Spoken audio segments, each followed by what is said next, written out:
What's going on, everybody? I'm CaptainRoBear, and this is Eberron, episode 35. Welcome. Yeah, we made it. 35 years I've been sitting over here in this corner, Bobby. My favorite episode of King of the Hill. How long's he been over there? 35 years. When Bobby wants to grow up to be a dandy. I'm gonna be a dandy too. You're my dandy. So good. Propane is a serious business. Serious business. You got the voice down good, radio. Propane and propane accessories, Oxy. How many times have I told you? This is the absolute you don't want to with. He is from Bakersfield, my friends. The Cape Girardeau of California. Oh, that was another story Amanda got a kick out of this morning. Yeah, we'll save that. We'll save that treat for where it belongs later this week. That's down the road. That's the tease for Thursday. You want lore drop? I've got your lore drop. Oh man, I gotta say, me and Radio, we mixed it up last night. Instead of playing a couple hours of Destiny and shooting the shit like we do most nights, when he's not trying to and have his fourth kid, we played a little Streets of Rage. Oh man, Ooh, so good. It's on Game Pass. If any of you are old school side scroller fans, like, you're instantly gonna fall in love. They literally, the first stage, they do the Nintendo TMNT like strafe right and then down. I'm like, oh my god, it's literally the first level from the I also like how they let you choose culturally appropriate food items for your buffs. So it has like regional, you can have ramen, you could have a pizza slice, you could have an apple. I'm like, this is so good. Pizza slice and a bucket of chicken. Yep, that's what we went with. And you do co-op, or is it just versus? The only complaint is online, you could only do 2-player. So they built it in where you can do 4-player local co-op, only 2 online. So I'm like, oh man, lame. Yeah, luckily Steam gives you couch play remotely, so you can accomplish that with good internets. But bastards. Yeah. Yeah, but highly recommend it.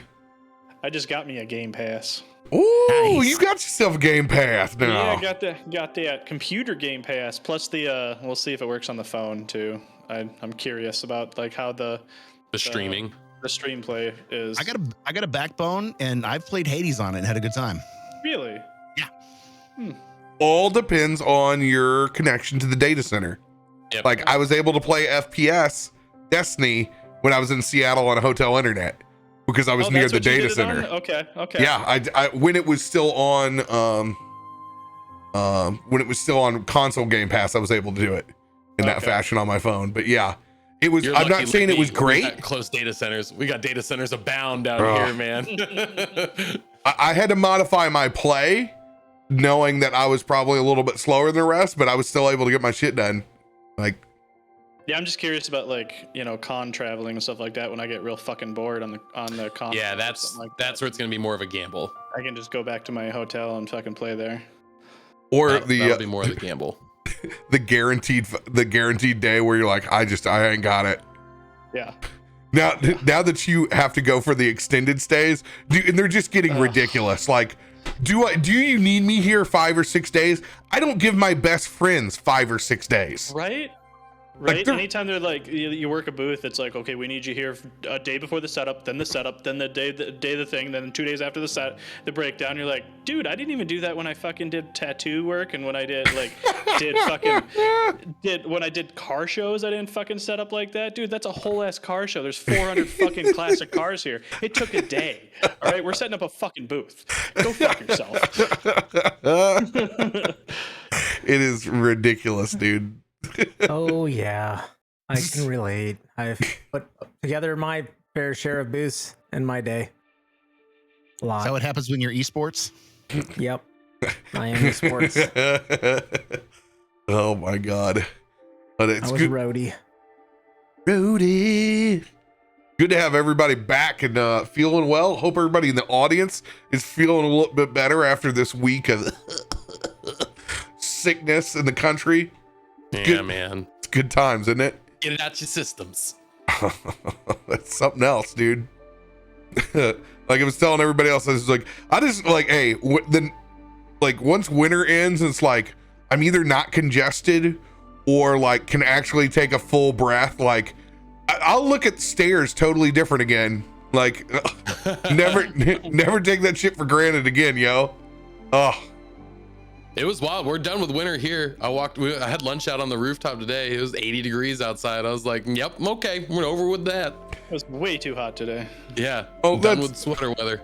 I mean, that's cool. We keep going from 54 to 23 degrees. It's a fun yo-yo. It's the worst. It just mimics like having a cold fever. It's awesome. Right. Just natural. You don't know whether you should be warm or cold. I don't know. You just get a blanket and you realize you're like, wake me up when this shit ends. Like when your top half is cold and your bottom half is sweating. Oh, dude. It's this layer game of like, okay, how many sheets do I shuck when I wake up in 2 hours now versus come back, turn the heater off. Booger Dog's like, hey, take me out. Do I wear pants and a t-shirt? Do I wear hoodies and a shorts? Like, speaking of the life and trials of my family now, it doesn't get any better than this. I wake up today, once again, passed out from petting Booger Dog because I have to, I keep monitoring him and I'm like, just go poop. Why don't you go poop before I leave? This is all I want from you, dog. So I can rest knowing that you are fine. This is all I want from you. So I can have 6 hours of undisturbed sleep because I still don't have my bed back at my estate, at the Festi estate. My father has officially bought another home. Mobile or stationary? No, we now own a fucking townhome. Nice. Right next door to where the girlfriend lives. Oh, so they really? went in 50-50 on a condo. They now are 50-50 on a black 4-door Jeep Wrangler and a condo. And I'm like, okay, where did you are we actually renting the VRBO down in Florida for this summer, or do we have a timeshare now? I just need you to let me know for tax purposes so me and my brother can clean this up. Like, just need to know. Oh my gosh. when they gonna go 50-50 on a bastard? No. I said no. Yeah, so now that it's advantageous for him, he goes, all right, I think it's Rob, I think you go ahead and sell your house now. No shit, Sherlock, I've been telling you for the past 2 years since my mom went down to Houston and I had to run the fucking house. I was like, it's pointless me fucking trying to manage 2 houses in fucking Cape Girardeau. I could barely wipe my own ass, all right? But yeah, so now me and my brother have complete control over the Festi household estate. So at this point, it's just like, hey, what cool ass shit can we build in for the nephews? So literally it's like everything is a fun project. We're like, okay, because we grew up with this great, we have a nice chunk of property. So it's like, okay, how do we build more like cool outdoor activities like we had growing up? Now they don't have nearly, like, they don't have the horse field in the middle of town, or like we were able to do dumbass shit, but we still have a lot. But we're like, okay, we need to build like everything that we do is like whatever cool shit to build in the house for them. Because when we're done with it, we're just gonna level that motherfucker and subdivide it. So right now we're like, okay, this is gonna be like Camp Cool Kids, dude. When they come over, it's like full basement with like because we got old vintage pinballs. My dad was an old pinball wizard back in the day, so it's like, okay, build the arcade out in the full basement. So like when they come over, it's just redunk. So jealous. Oh. I want to be a RoBear nephew. Adopt me. Hey, you're getting every Mario toy that I can find that doesn't sell out right now. The hunt is on for dude, because I love sitting there playing with it. I would have killed to have Mario action figures growing up. I can't, like, they have a ship that plays dun dun dun dun dun dun dun dun, and it's like pew pew. I'm like, oh my god, they can Mario 3 whenever they want. Oh, that's so fun. That's amazing. Interesting for them not playing the video game yet, because we haven't they're still way too hyper for even like to be given an iPad yet. Like they need to, like, it's like one more year and it's like, okay, then they can maybe handle the electronic video game. Right now it would be pure meltdown. But it's they're getting my we have all of our original Nintendo, but I have the Nintendo Classic that I bought just a couple of years ago. So we have the Nintendo Classic ready to go. We're gonna break him in on that and be like, all right, you don't get any new video games until you beat Mario 1. You would not. 100%. Oh yeah. Dude, That's sadistic bastard. Oh, that's how you get good. At the very least, show them the Eternal Lives on fucking level 9. They got Google. I had to wait for a Nintendo Power. They'll be fine. Hey, little do they know, they already have Xboxes coming and Game Pass. Like they're gonna be set. They don't even know it yet. Uncle Rob's gonna make sure they got video games. Saving up was hard back in the day. And these, let's be honest, these kids ain't ever getting a job. These kids are gonna be programming the fucking robots that wipe my butt. Like, Can confirm. Tim's like, I already do that. You're the one that sends me the rocket to space where I can just become space junk. They won't even bury me in the ground. They're just gonna yeet me. Just fucking go to the space hotel and just die there. They'll never send you home. Eject. Oh. We'll get through some good old-fashioned thank yous out there. Voodoo Ranger, thanks for sponsoring the stream on into 2022. I got me somewhere. Oh, don't be me, chat. Remember to put your 6-pack away, otherwise you'll be going in the stream dry. No floor beers for me tonight. I was doing so good this morning. Went grocery shopping, got me some Voodoo Ranger, didn't put it in the fridge. But yes! Oh no. Juicy Haze, everybody. Ice cubes. Oh. Oh, beer and ice? How Beer. dare you, Feisty? I did see, if you guys have the Hoppy Pack in your area, my favorite ass kicker Starship is inside it. If you want to drink yourself out of this planet, it is a possibility with the 9%. No, it's like 8 point. It's close enough. Or me with a good time. Yep, it is your hazy citrus full imperial. Num num num num. Appreciate them Sounds so dangerous. so much. I am ready to get dangerous at PAX East with everybody when it finally gets around here. It's like, it only feels like it's a couple of months away, and that's gonna be a good time. We'll have Voodoo events, more news down the pipeline with them, but I can tell you I will be doing more with Voodoo Ranger this year than I ever have before. Expect us to get into some sweet D&D action over on their channel.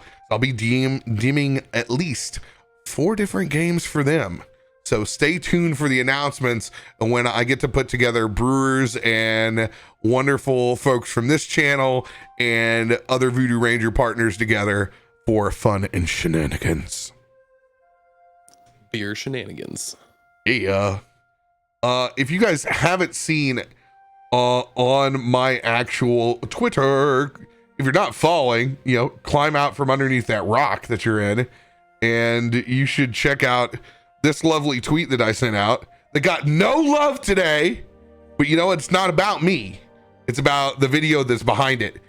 I highly suggest any of you out there that are D&D, dungeon masters, game masters, or world builders or creative writers, you need to watch the 20-minute video that they put out on Kamigawa Neon Dynasty for Magic the Gathering. They put together a bomb-ass roundtable where they talk about the actual world building that went down with this set.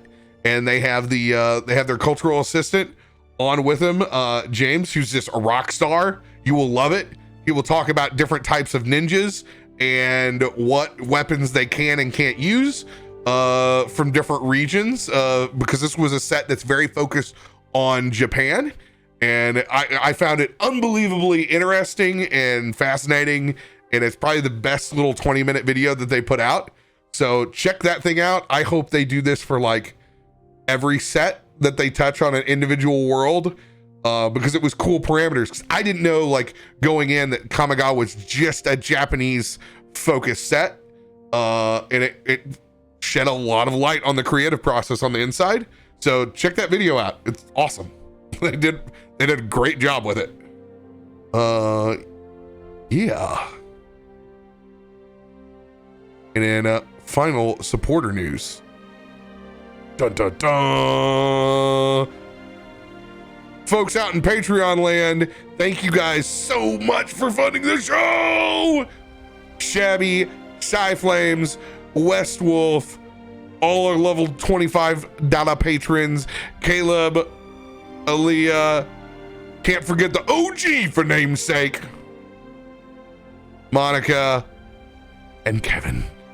Thank you very, very, very much. You guys are awesome. You're the best. They're even suffering through my late lore drop, but let me tell you, we got our assets in today. So now I have the easy screen. So it pops up and then you can see my lovely mug, and then I have a spot for video at the same side, so I can bring up video clips that I'm contextually talking about. Makes it a little bit easier than, hey, remember that time in the Purple Rose of Cairo? That was awesome. And you were down with Van down by the river. I recorded the first episode and I was like, holy fuck, they need some context here. Like, I know I'm in it. Like, I remember it all the time. It's like, yeah, and I'm sitting over here and this is where the party was at. And it's as bad as anybody at a convention trying to tell you their D&D story while you're hammered and you're like, yeah, man, it's fucking cool. I'm just supportive there. I'm not really listening because I'm not going to get it, but I'm like, I'm fucking happy that we're happy talking about D&D. All you need. I really want to do like a 5-minute podcast of just that, where you just find hammered people at conventions and be like, tell me that D&D story again. It's all gas, no brakes D&D edition. Yeah. You know, Tim, that's really a great idea for when GCX comes around. Content for days! Because I was inverted with the flying spell. Which I love that idea. I'm going to bring a mobile rig. And promptly break it. Yeah. No, it'll be an old phone and a fucking microphone, man. I'm not Which, hey, fun fact, we might actually make it all the way around to GCX with Top Gun 2 coming out a full year later. And if it does, man, I'm telling you what, the Top Gun cosplay night is going to be fantastic. Bring your jumpsuits. Or your little shorts for volleyball, whatever. You know Tyson's gonna be there. He's gonna have to have little shorts. It either looks like a bunch of overweight Ghostbusters or Reno 911. It's one or the other. So good. I'm excited. And you know what? By the time that happens, we might be able to just put it in a projector up in the fucking hotel lobby. Don't even have to go to a sticky theater. All right. Without further ado, let's hop back to where we were last week.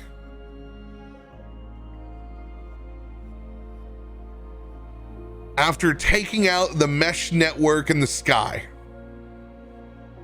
party was once again tasked trying not to be found, with boots on the ground except for Leightash and Garomesh. The rest of the party calmly waiting for your descent, with Leightash in his coatl form. A nat 1 on the board. Arcane cannons loaded. You guys barely survive being hit by an acid cannon multiple times, dropping in and out of your shape, Garomesh having the flesh rendered off of his body, revealing a different form. One now a duality of a person within a person, revealed to the rest of the party. One that's controllable, but now many more questions of Garomesh's past. But you didn't have much time to dwell, as you needed to get anywhere but on the top of that building, as you guys took to the underground and headed towards a location where Garomesh had rendezvoused with the Revenant Shadows, a guild that transpires most of Corvair, one much larger than even Newport, the town that they're in. As you guys struggled to find signs of where this guild might be, potentially running into issues inside the sewer system itself, it took Umber, a ceremony and a cleansing of what looked like a sewer full of bodies of Yonti that had been sacrificed into the clearing. From the beginning of the river's mouth open all the way up to New Throne. You learned when you'd taken the Maverick riverboat that there had been towns lining this river, full of a local populace now no longer living, with a ceremony to both cleanse the sewer and also set peace to a people removed from their land. Umber was able to find that symbol, get you guys into rendezvous the small goblin, laid out the politics of the land for everyone, finding out that you have been monitored for quite some time. Grantham laid down the intention of House Thrask to run a railway from House Orion all the way in to New Throne. However, your own choices in trying to dispense of the Reedrin have caused quite a ruckus. You were left with making the decision of how you would move forward and exactly who you would put your trust in.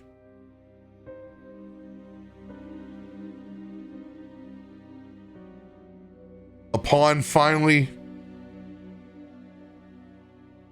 making a choice, Brantham swung open the door, and you were faced with an orc dressed in black armor, one with a blazing red wolf across their chest, long black hair, a manticore upon which they rode. We pick back up inside this secret tavern underneath the city now.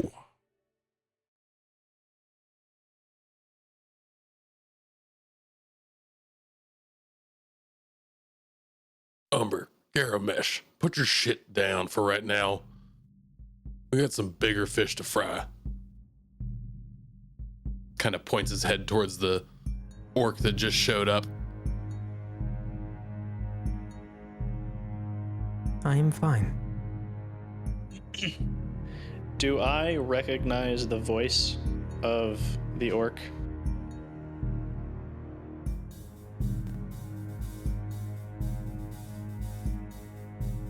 I want you to go ahead and roll a history check with advantage.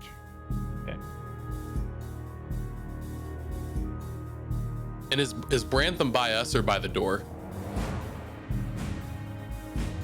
Technically, Brantham is back by the door. Okay.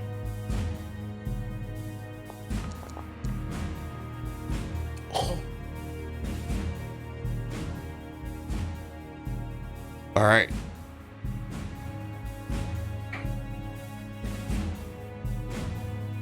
Couple housekeeping questions.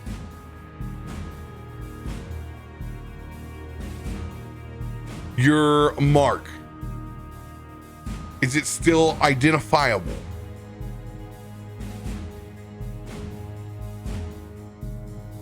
You can answer within a DM if you so choose, because I know there's certain things that you haven't made public yet. Yeah. No, the mark, when in Garomesh form, is like his skin is actually just skin now. Okay, got you. All right. With a 20, you have not dealt with the Red Wolf directly, but you do know who the Red Wolf is. And you understand that it is a high-ranking military official within House Thrask. So you were aware that this is definitely a means business time.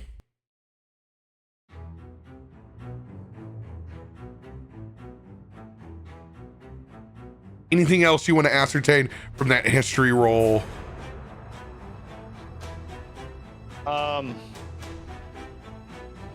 Is this is this like the wolf in why can't I think the fucking movie? The Quentin Tarantino movie, The Cleaner. Of sorts. Okay. In that case, I will immediately, like, once I hear like the voice or the name, I would have lowered my crossbow against Umber.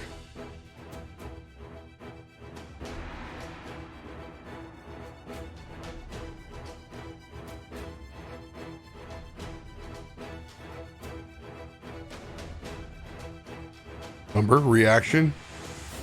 Oh, I wasn't even aggressive beforehand. I was just ready in case she, I guess, they let a arrow loose at me. And So I'm going to assume that you use he/him pronouns when you're Garomesh, or are you using they/them across the board for both of them? We can just go they them across the board. Cool. And There then we that go. way it just makes it simple for everyone. Got it.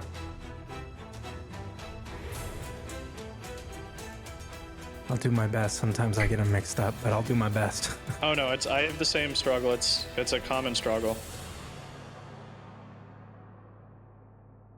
But I will, I just sit there and I'm still like, I glance over at the person, but I'm still kind of more focused on Garomesh than I am even this person who's coming in, because I don't really care about the person walking in.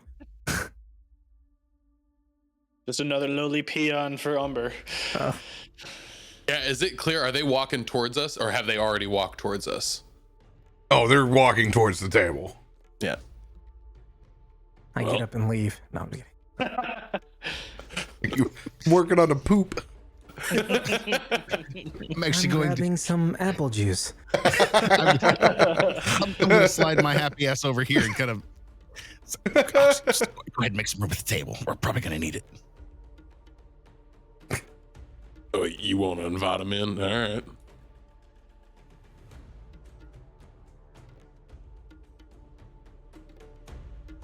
Anything else that you want to gather with your 20 roll that you're trying to think back about the Red Wolf?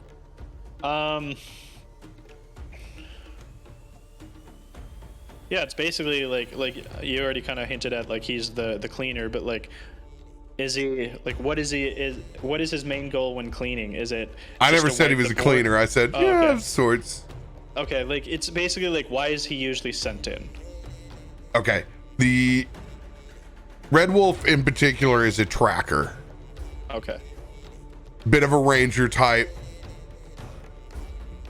generally sent in to make sure that investments are seen through. So you would understand the minute that the Red Wolf is here, it is no longer correspondence long distance. It's official boots on the ground. You know that they're here to stay and they're not going to be leaving anytime soon. That high-ranking officials, not just ambassadors, are now here from House Thrask. Yeah, because we met another contact of House Thrask. See if I have it in my notes somewhere. I can't find it. Party notes, NPC.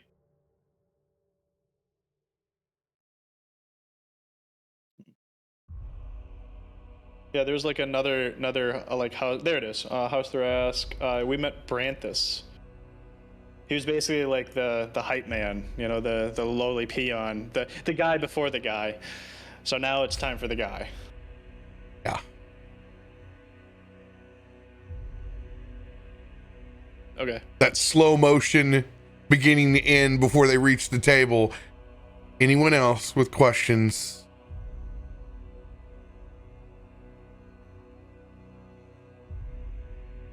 Any perception checks? Scooted over next to Leightash, made room at the table. You said perception checks?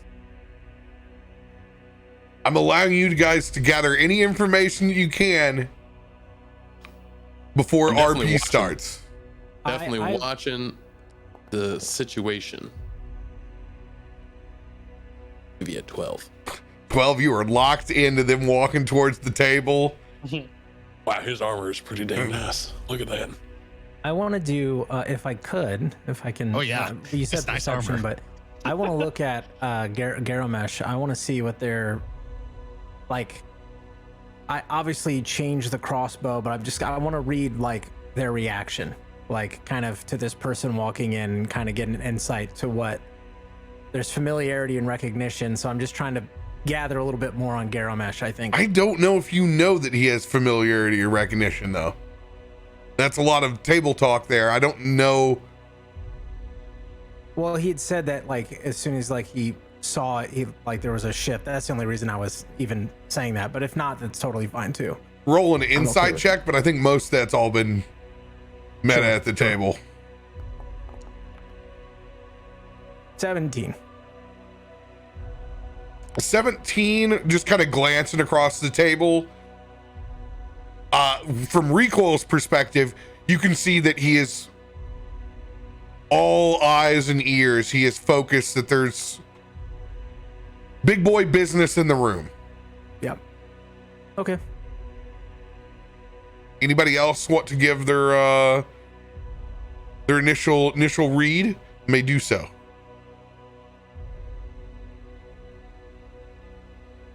I think we're in agreement that the fists think he has pretty armor.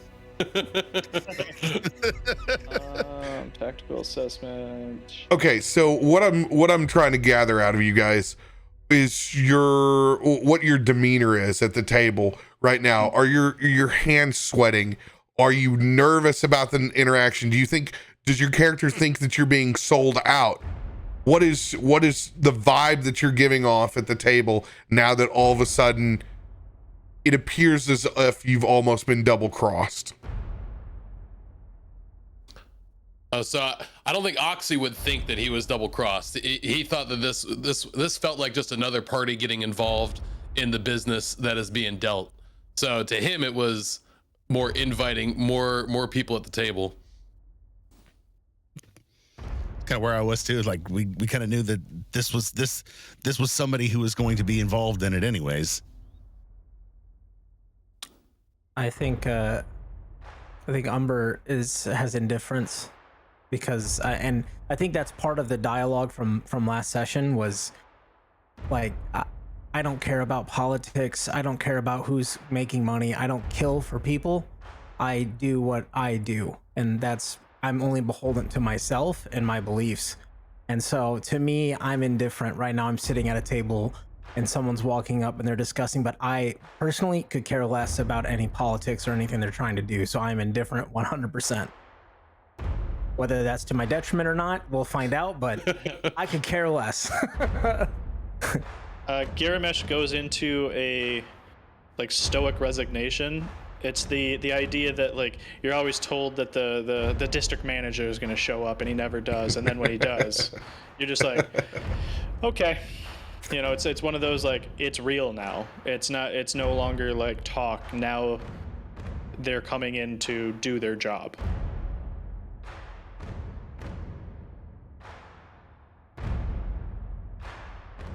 All right.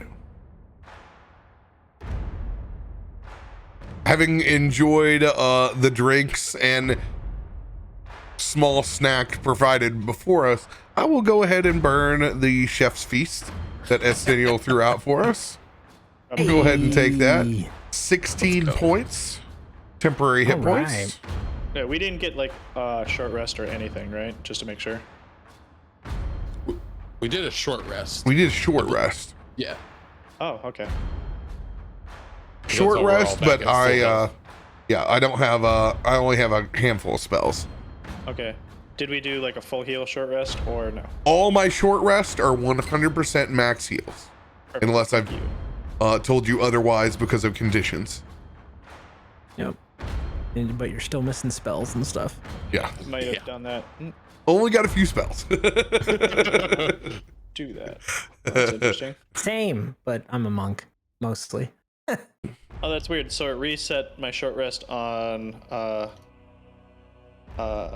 Foundry, but not on D&D Beyond. That's funny. That's because I did it on D&D Beyond, or I did it on Foundry when I needed to do it. Well, even I just did it now, and it wouldn't reset my hit points. Let's make sure all my other stuff is good. Oh yeah, reset everything else, just not that. Cool. Okay. And 16 temp. Do. Housekeeping. As Red Wolf and Brantham both approach the table.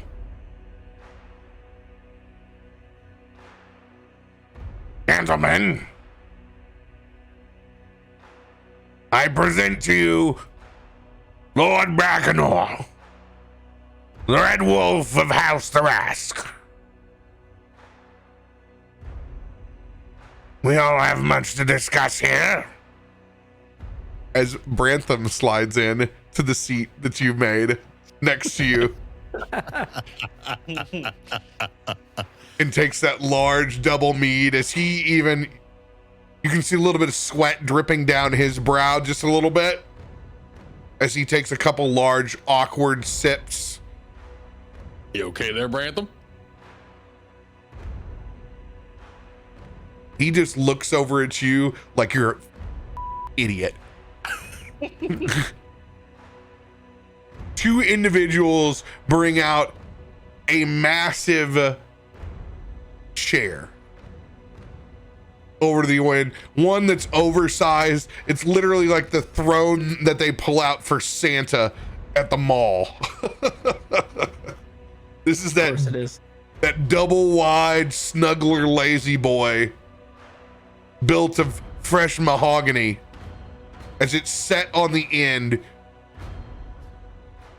and you can see as that helmet is pulled off and set down to the side, you can see the war-torn, scarred flesh of the half-orc before you, setting down their armaments.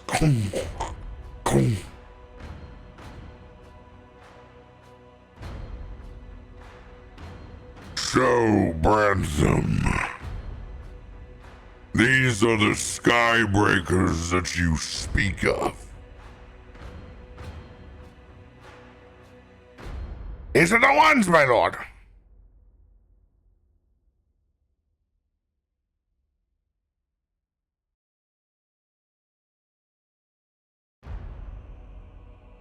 So much disturbance.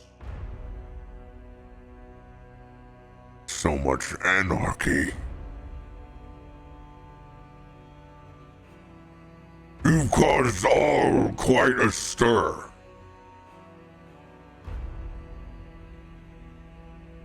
Quite possibly more stir than what you all may realize.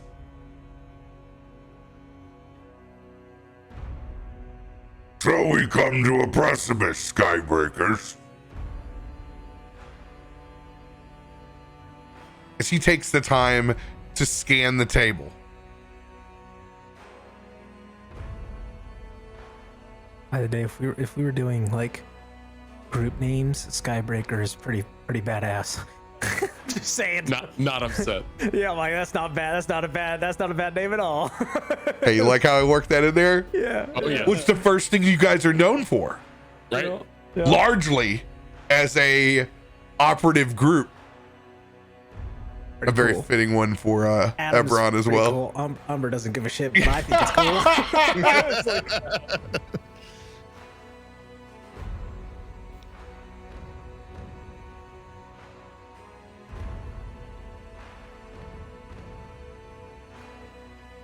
So I think we can all cut to the chase and assume we have a problem with the Redrin operation in New Throne, do we? That's for damn sure. I'm quite curious. In all of my years, I have never seen a Calistar and a Redrin break bread so willingly. Of what great occasion is this monumental moment? New times, man. Turning over new leaves, learning more about the history, where we come from, and how we got to here.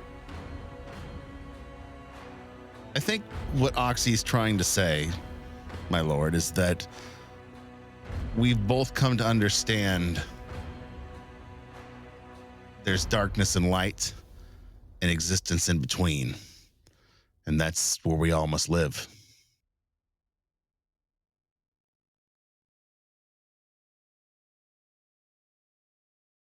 I'll ask one more time. Why the fuck are you working together?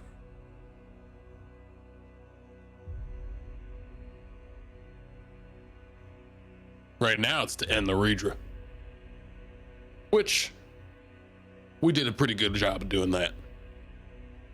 Now, don't mind being with this group. Now we're speaking in truth.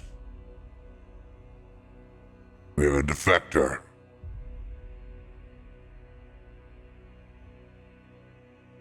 One could I like to think of it understand. more as my eyes have been opened, but yes, no longer with them.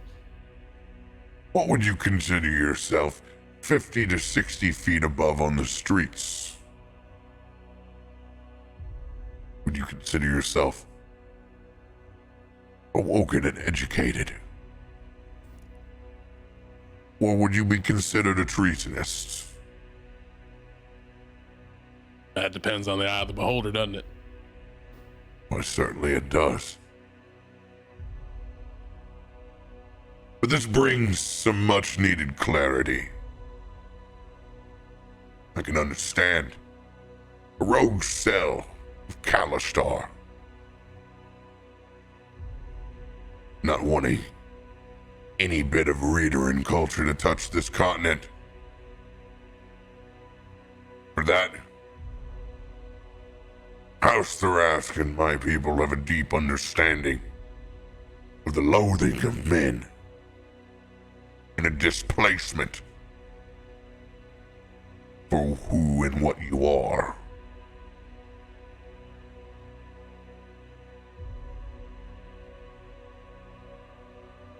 But to find a mixed lot of a warforged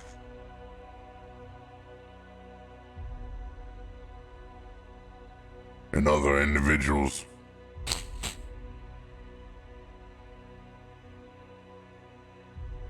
that don't seem nearly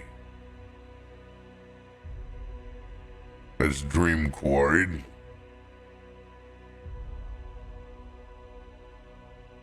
You're an interesting lot.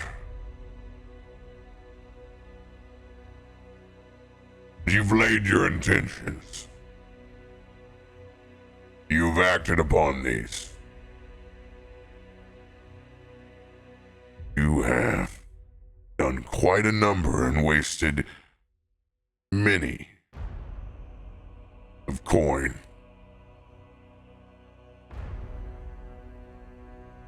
However,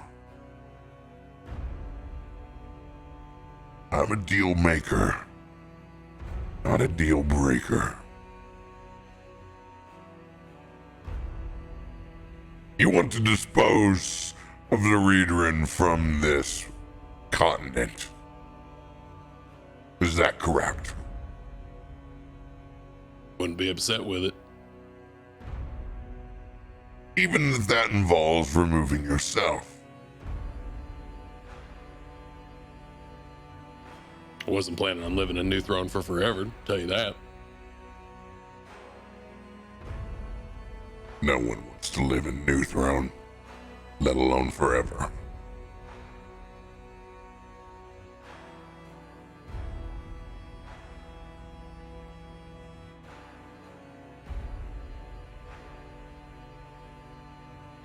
Brantham has informed me that you understand our plans and structure. Is this correct? Talking about your fancy train setup you're trying to build?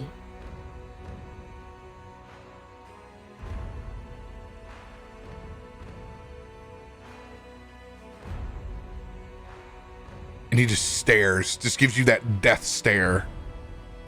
A little bit of a lip pop and quiver. Pretty undeterred, looking back at him, just waiting for the answer.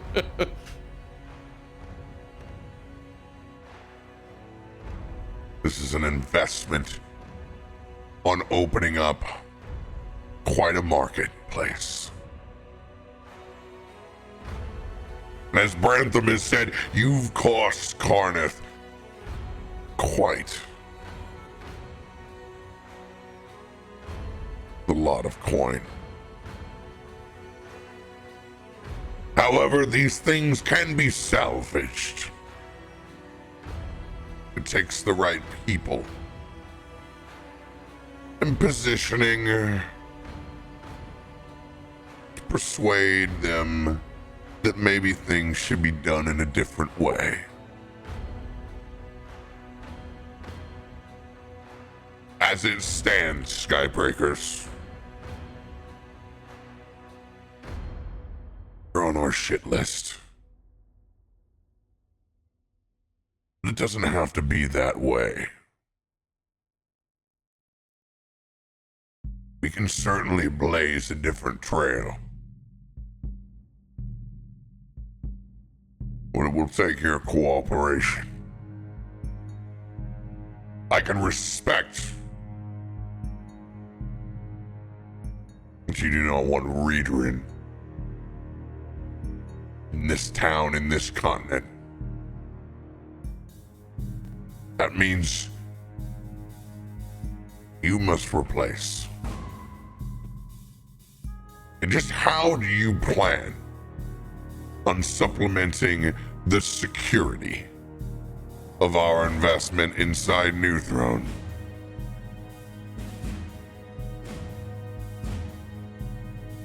Well, now that's where things get a little interesting.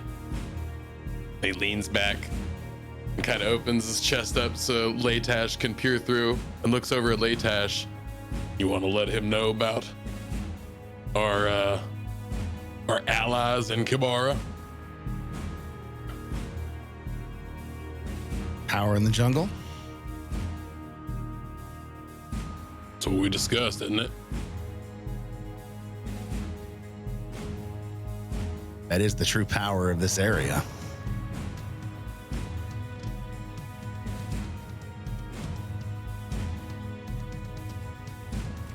Do speak.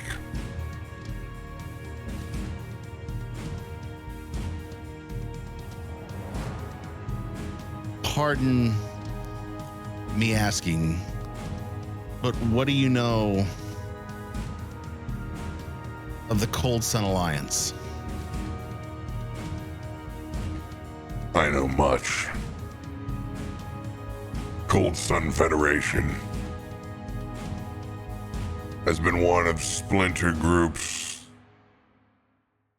for many of ages. Individuals have promised civilizing the natives. None of which seems to be accomplished. So please, do tell. You've probably dealt with people who have tried to civilize from the outside, but none who have actually been members of tribe from the inside. That's what we bring to the table. Kalistar, Reader, and Warforged Lizard Folk tribe members. Tribe of the Shimmering Glass. Your lordship.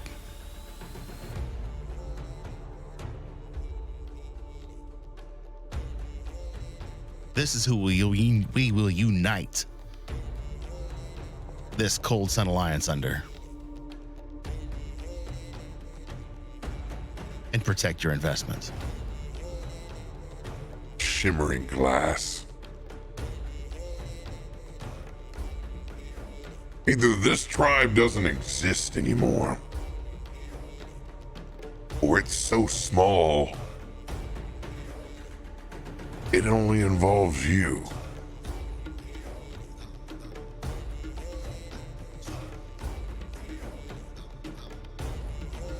We are the last. But with that, gives us entrance into all of the tribe. Challenge and unify.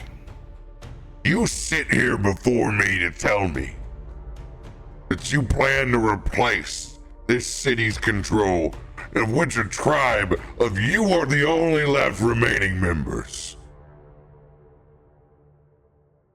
No, You've wasted my time. I'm saying we're bringing the alliance together. Here at New Throne.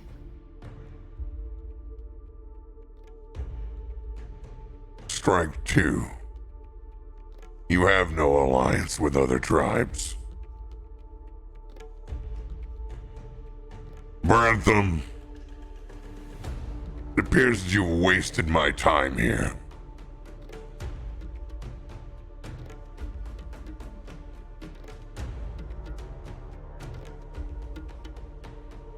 You have no intention of replacing any security in this city-state.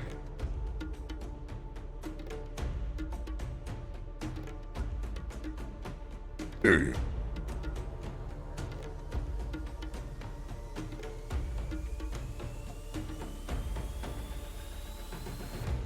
You heard what our intentions were. Use our connections as the tribe of Shimmer and Glass to fully bring all of these individual tribes under one banner. Okay. You guys have elected to tell the truth. You are in a very, very poor position.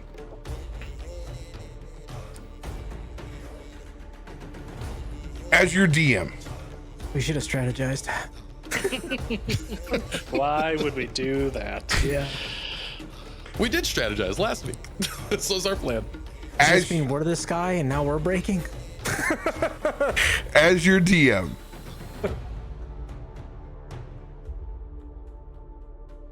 you are surrounded by enemies now. You've laid out your true intentions of having no supporting army, purely only causing chaos at this point.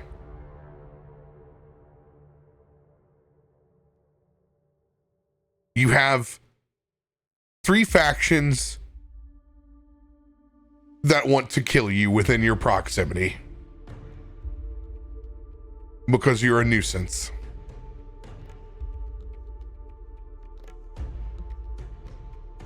Please attach that feather to your cap and realize that you're in a place worse than maximum security jail right now.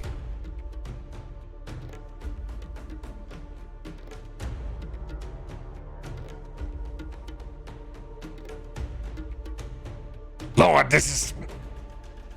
I explained the situation and the options above. Doesn't necessarily have to be the heart of heart's intentions, does it? Something can still certainly be salvaged here. Why would I want to salvage the planless, the anarchy? I'm here to ensure investment. And I have no insurances at this table, Brantham. I am incredibly disappointed. Even those podunk shithead farmers down south have a clear cut goal. That's why they were so easy to work with. Not only do I receive workers in return, but I have a populace happy to secure the safety and travel up and down the mountain corridor. I have no such assurances of this. I only have more chaos. All based off the hope that they can convince the locals to take care of their imperialists.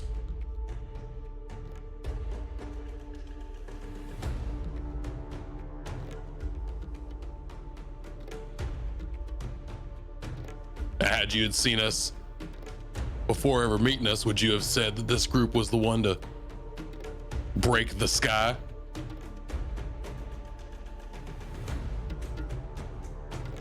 I feel that we do have a little bit of a resume that we've begun building as far as what we can accomplish. Times of war and times of governance are two separate entities. Sitting at my table right now, for one, a group of governance in the city of New Throne, and a mercenary army, one of war. I have a talented yet incredibly naive group that's been conducting missions of war, and a far-fetched trust and a belief in how they will control once they are done waging war. You all look like a bad bet.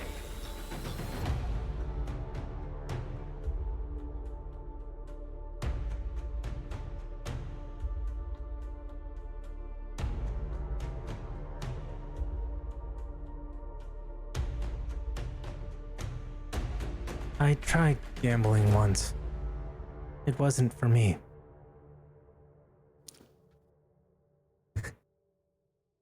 What the fuck is his problem? He speaks what's on his mind. I've noticed. So if you don't like our plan, what is your grand scheme? You want to bring Firewatch in on this? Have them come run security for this place that they don't really know a shit about? No. I'm I'm gonna have the Readers secure this fucking city. And I'm going to take care of their Skybreaker problem. That's what I'm going to do.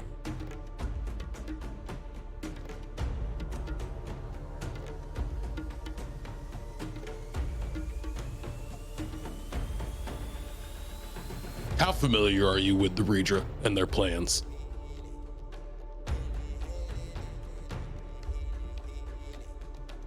Incredibly invested in their strategy and their plans as compared to your suggestion.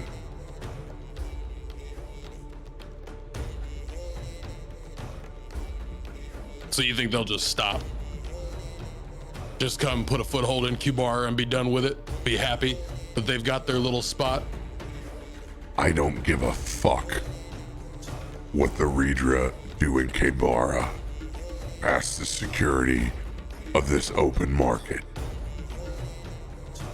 So it does not sound like you understand what they're planning on doing. You familiar with their obelisk they've been building? They had built? Incredibly. And you know what it can do? It might actually be able to unite a splintered Kebara. But you realize it doesn't stop at Kebara, right? Just like it didn't stop back home. It's a fever that grows and spreads. It's a madness that consumes everything it touches, and it doesn't know what a full belly feels like. Madness is a nation that thinks they'll expand past being locked by a set of mountains buried behind a desert next to a crazed mercenary group of elves and dinosaur-riding halflings. I'll take my risks behind that wall. Damn it, I don't think you understand the risks. It's the same madness that was contained on one continent and now finds itself at the doorstep of your own. Maybe your people should have been stronger. It wasn't about strength. Obviously. It was about choice. And when they take that away from you to make you the inspired, you'll wish you had choice. They don't need mountains to hold them in. It's not their tactic. They get their tendrils in your mind. There is no fighting that. The only way to fight that is to end it. Clearly, you don't see that. I'm not here for a humanitarian mission. You clearly are fighting a war based off of your own feelings. Well, you're free to do so. None of this impacts my investment.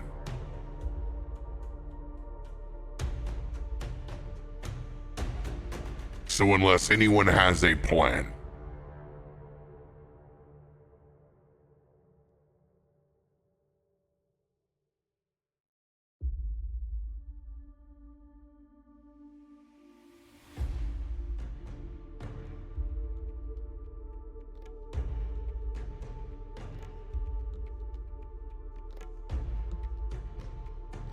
as of right now, you all have laid out no plans of which to aid House Karnath, or I'm sorry, the state of Karnath, House Thrask, and the construction of their railway. If memory serves, one of the plans that Brantham had proposed was to go to Firewatch. Is that correct?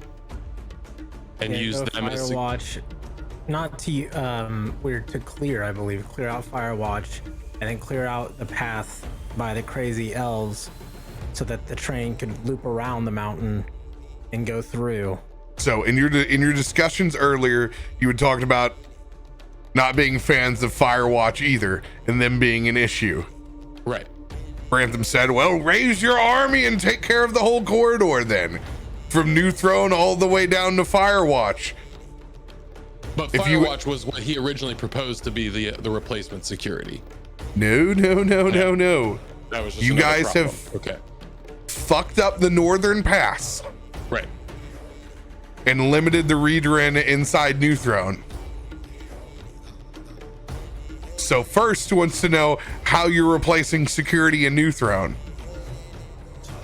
Red Wolf has already said that he favors the Flame Watch because they're dumb and capable.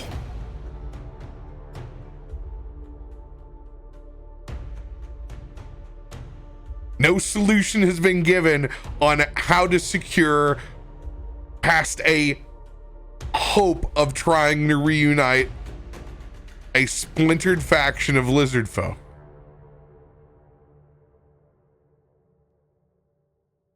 I mean, there's always the Mournforged. I'm kidding.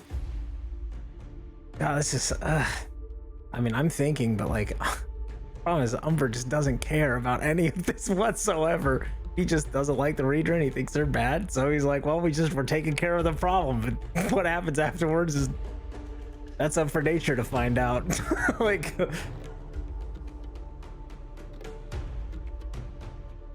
I figured, and this is not putting pressure on you, Tim, but I just figured you'd have, I mean, being from House the Rat, I figured like you'd have more insight or something, but you're just vibing, and which is fine. But I'm like,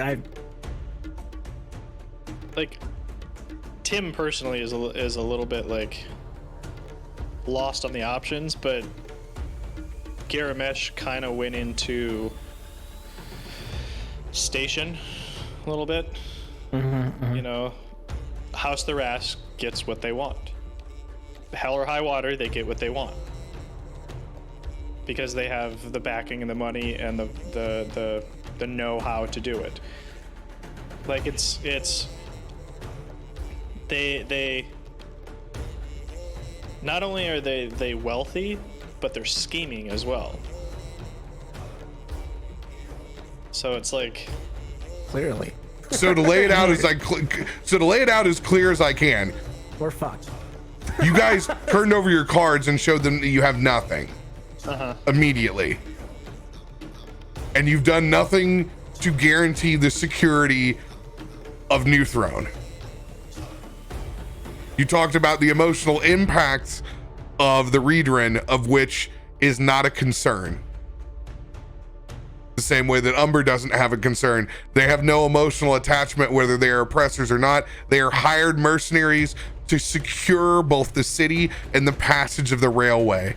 You guys have offered no other solution of how you're going to reunite the lizard folk past just saying it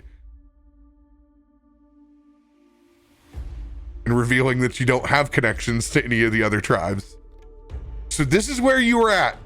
You're at one last intersection before you're essentially prisoners.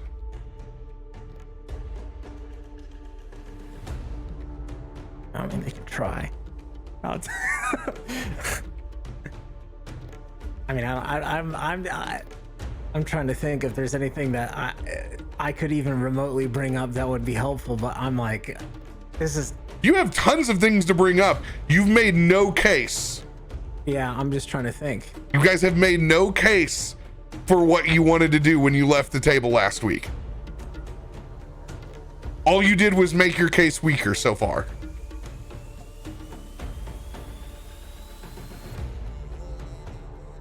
If you were truly going to go in and try to use the lizard people to secure New Throne, you have to sell it. Yeah. And you guys have done no such. I cannot help you inside this dialogue.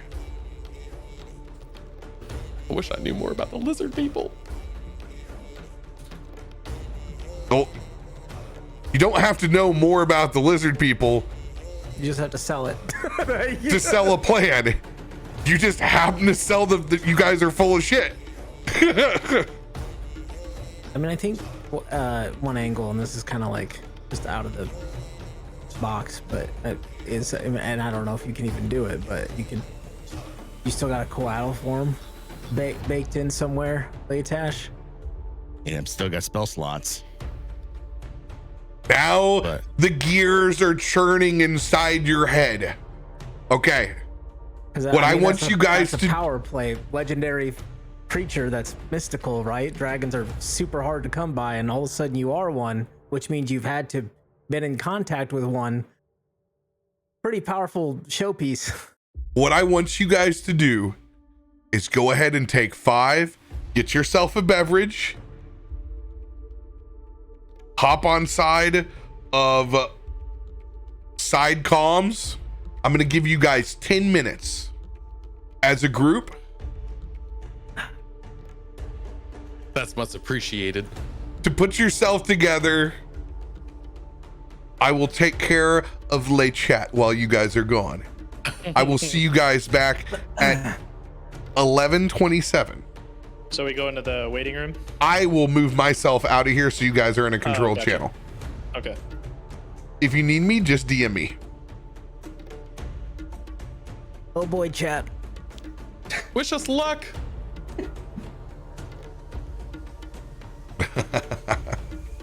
So, they're in a very, very rough place. They're in a very rough place. But they're making incredibly important decisions at the very start of a session. We've all been there before. We've had some mental fatigue, a little bit of mental fog to get that session kick-started. And they're at the negotiation table with big power. And you can't punch your way out. Well, you can. You can certainly try. A very slow car wreck that you just can't look away from. They have the tools to make their argument. They are so shook out of being able to think of what they can do. They just need a second to collect to be able to make their argument. Right now, they're just getting rocked and making an appeal to emotion to an individual that is here to ensure an investment. They have the power to convince them otherwise. They just haven't got to it yet.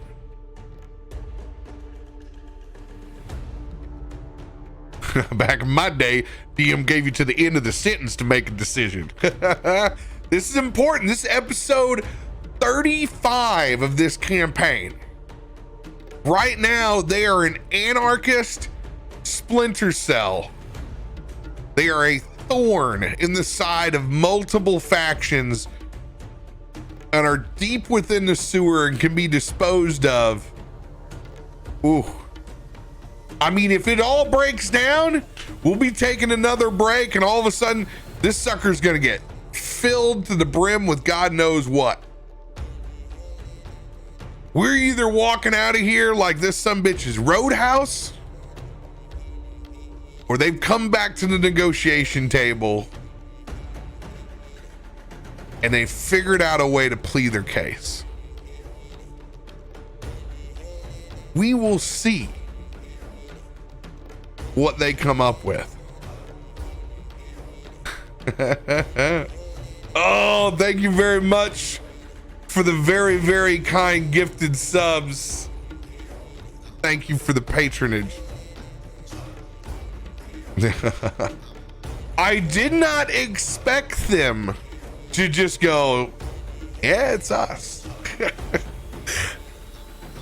I figured they would bullshit just a little bit and be like, yeah,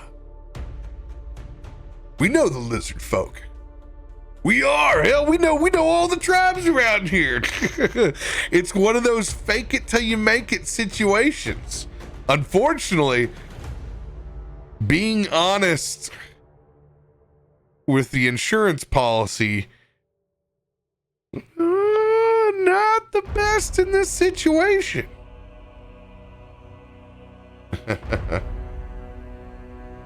I appreciate the patronage.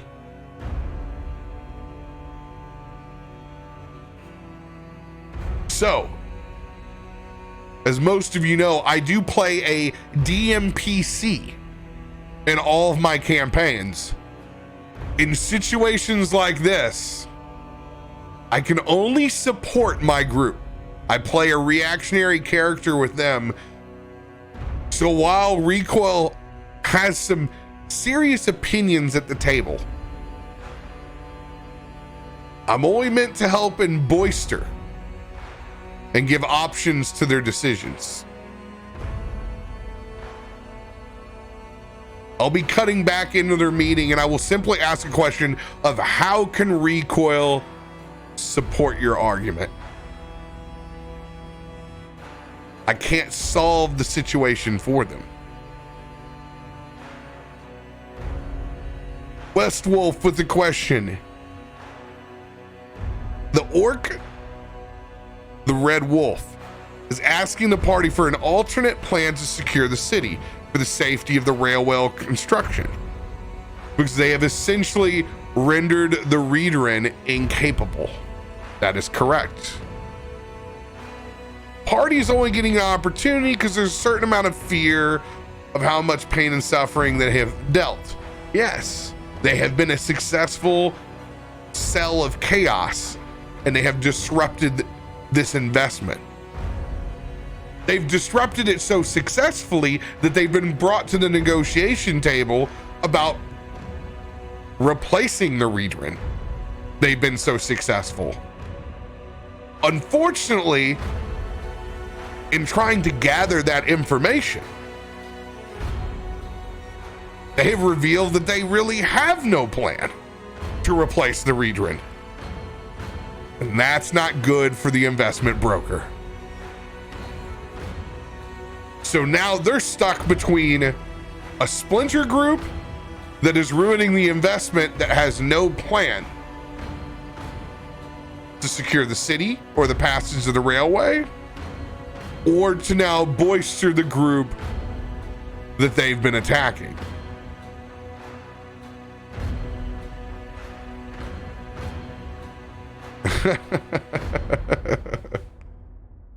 Thank you, Estinial. I'm going to pop over into their track now, and I will present my services as my DMPC.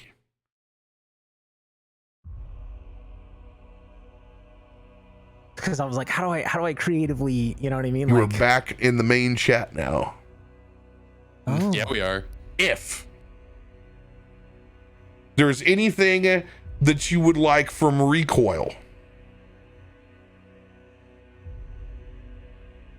now is the time for your ask in supporting an argument.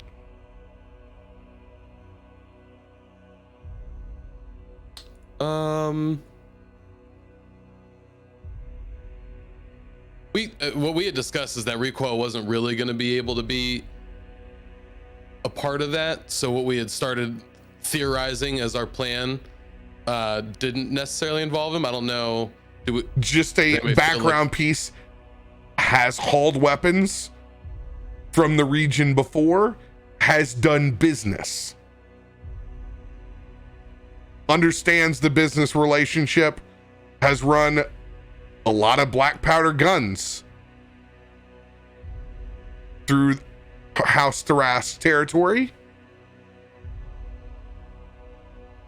Just a small background piece.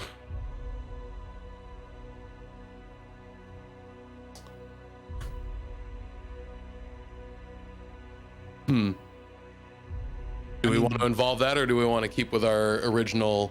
I think him selling us as capable people considering what he's done in their territory, may aid us a little bit, considering what we're talking about. I could back him up on that, if that's like an alternate route, like an alternate route we go to, or a primary route. Right now, I don't have the mark on me. All it takes is a thought, and the mark comes back. And then this person knows that I am a part of House Thrask. And that sets its own very wild set of implications in. I literally just thought of that, like when you guys were planning the Coatl thing. I was like, okay, I've disguised self. Like, what can I do with that? And I was like, oh, I could be a lizard folk, but like, how much impact is that going to be? And then I was like, oh, what if I just reveal myself as the mark? If you reveal that you have the mark, be prepared for a level of incredible discretion.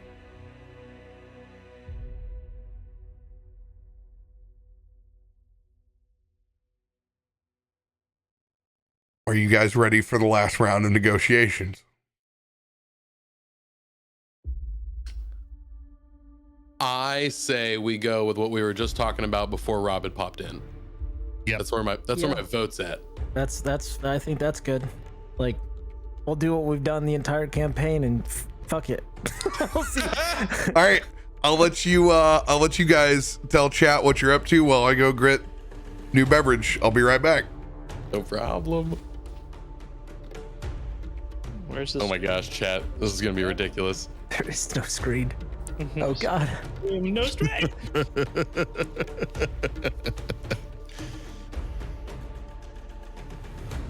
Oh yeah, chat, look, here's the thing about all of us, and we just had this conversation. It was like, it's not a good situation. We're pretty much painted into a corner, and we kind of realize that. But also, and I think this is for everyone, we're going to stick true to who we are as characters and what we're going to do, and we're not really changing from our plan that we originally said we were going to do in the first place. So, Nope. We're gonna stick through it because we know it's really the plan that all of us want. yeah. And if that involves us getting thrown in jail or worse, okay, but like, we're not gonna alter ourselves. It is a Stay kingdom true. it is a kingdom of conscience, or it's no kingdom at all. Yeah. Just they wait. Look, I just hope many years from now, it's gonna happen. They're gonna Reader and are just gonna overtake everything. It's gonna happen. I just hope you're ready to see one of our characters channel their inner bard. And it's not me. So which one are we going with? Just so we're all clear. The prophecy. Okay. The prophecy. Which I am going to do the prophecy or Umber. Yes. I can. Yeah. I think it's a team effort at this point. Okay. Good. And then if that doesn't work, the very last ditch effort is him. Well, the and prophecy. I don't know if that's going to be beneficial or not. the prophecy is to queue up that, and this is how we know. Yeah. It's going to be somewhat bullshit, somewhat fact from things we heard, and a whole lot of hope and prayers. Hopes and prayers, guys. Hopes and prayers. But luckily, I'm a god, so I'm pretty good in that department. I need you both to give me the signal when you're ready for it to happen. Who's you both? Umber and me. Yeah. Out of nowhere, Garomesh is like, he just does it. And we're like, what the? It's like Team America. You remember the sign? What does he say? Kiss me, kiss me. Oh, all right. I'm gonna stretch my legs. I'm gonna need the nervous energy out before Rob gets back. Nervous energy. I gotta pee quick. You're all good. I got it. I'm You're with not me, nervous chat. at all, chat. Hi, chat. I'm not nervous at all. Matt Damon. Matt Damon. Yeah, he's gonna. You're right. We're gonna do all of this what we've discussed, and then he's gonna make us roll on it, and our rolls are gonna be shit, and it's gonna be hilarious. Roll for intimidation. Roll for persuasion.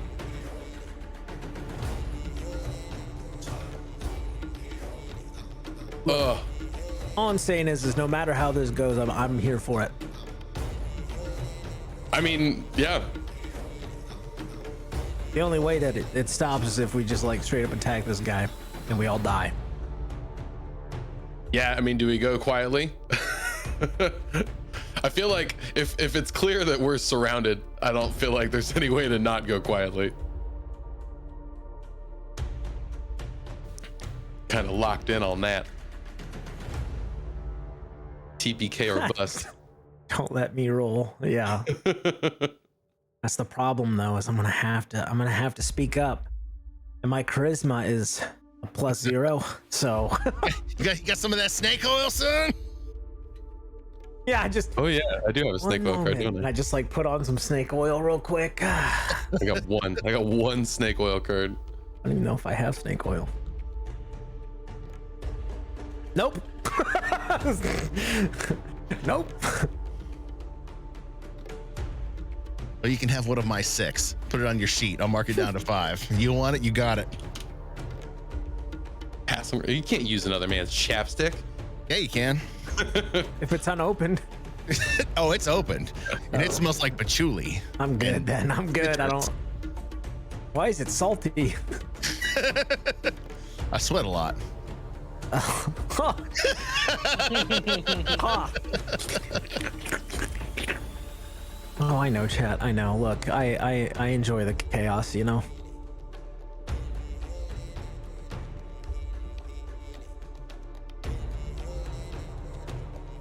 That's the crazy thing about it is like we have made huge political implications and changes, and there is more to come, and none of us could give a shit less about it. I think that's kind of part of the funness, is that we get to grow into caring about it. This is kind of a forced growth. Yeah. I mean, it is. Will care. Yeah, they call it cancer, buddy. You're actively interfering with someone else's plans inside of a world. Yep. There are real life repercussions. There'll be repercussions. I used to play the percussion. That rug really tied the room together, dude. Stay out of my goddamn beach community. You fascist? And I'm not going to be that guy, but I am going to be that guy. When you left the chat, the stream went down. Just so you know, I don't know if you are aware. That's okay. Thank you for And taking now tonight's Adam you're Award. going to die. He dies first. Are you gonna? When you say stream, you better specify that that's the Discord stream and not I'm sorry. I did not specify. Yeah. The D that stream. look of concern went from level 4 to level 9. Yeah, because our stream loot spot went down too. I was like, what? What else went? You know what? Maybe we'll just have chat take a poll of who they want to actually live, and then maybe one of us will get out of this. It's like everyone vote. Have mercy, DM. Have mercy. I think that was our 10 minutes. That was mercy. Oh, we got, yeah. You're the first people appreciated. I've given a 10-minute break to on stream. Yeah, I mean, I haven't took 5 on a group in a hot minute. Well, there's this saying of like that you're stuck between a rock and a hard place, and we're stuck between a rock and a hard place and a cliff's edge and a you know, the bubonic plague. Like, this is bad. It's just bad all around. Telling just laying it on the line and telling the truth. Very difficult line. You definitely chose hard mode. You definitely took expert. We Woke knew up, that going into this. We were picking hard mode. chose hard mode. So we have the plan. We agreed upon the plan. We have the backup plan. When do we know when to go into the backup plan? I think you'll know. That involves me. When he's like, so- guards, get in here, and then it's like, okay, now do the thing. do the thing. Do the thing you got. You're the thing you're here for. All right, fine. Right. I am Superman. I am Clark. First, I'm going to go in and fix Leybot. Make sure it's up and running for everybody. There is a poll. Who do you want to live? Can we vote on one? You'll vote for Cletus to live or die. Hey, I know you guys are all a little bit heated around the table, but I got some snacks for you. I got some dwarven bread. Maybe that'll calm it down. Dwarven bread immediately. Cletus is the safest one at this point. We all die. He just keeps running the tavern. I mean, those guys are going to come back with my groceries sooner or later, aren't they? All right, so what was grocery run ever? What was the first card that failed? 40? Has it been broken since the beginning? We got some cards, I think. Yeah, I got flagged on a card early on. Yeah, because all right, so from like 22 minutes ago, no, like the last 3 or 4 cards just didn't go. Okay, so I got the Indomitable from you, 40, and then I think it's Snake Oil, Inspiration, Snake Oil, Fighting Spirit. Just handing out those snake oils. Yeah, Could have probably used that. Yep, there we go. Okay. All right, let's go ahead and give those cards back. That's hilarious. Just pass under Snake Oil. For God's sake, Snake Oil. Lightning bolt. At one point, it's just a storm.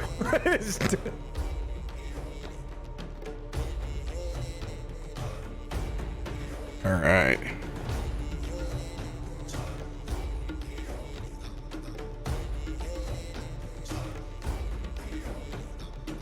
Those are all given back, and now I'll test it to see if it's working. There he goes. All right.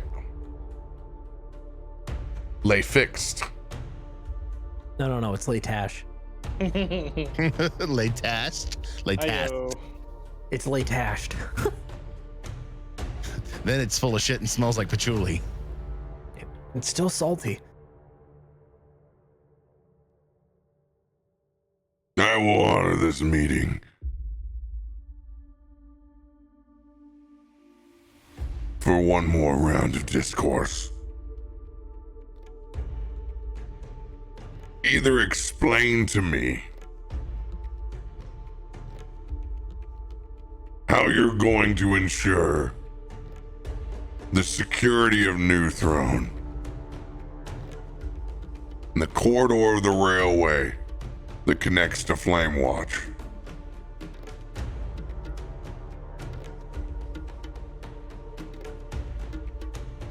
Or we're going to need to discuss much different terms.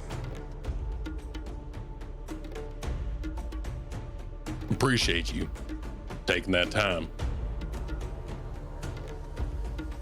See what my friend here was trying to explain about these fractured tribes all over Kubara is that we have the inn with them. We know what is the piece that will unite them. Part of what we learned on this journey bringing us to New Throne was a story of a prophecy of a flying dragon that will come over Kubara and unite all these tribes. And you're looking at me with a quizzical look, like you haven't seen no flying dragon before.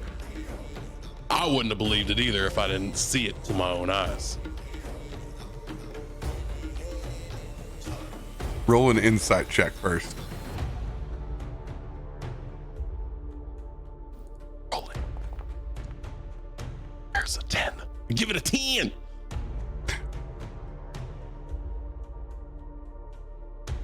It's like one of those sales pitches where no matter what the read or look is, you get to go in and say, well, I wouldn't think there was a dragon there either.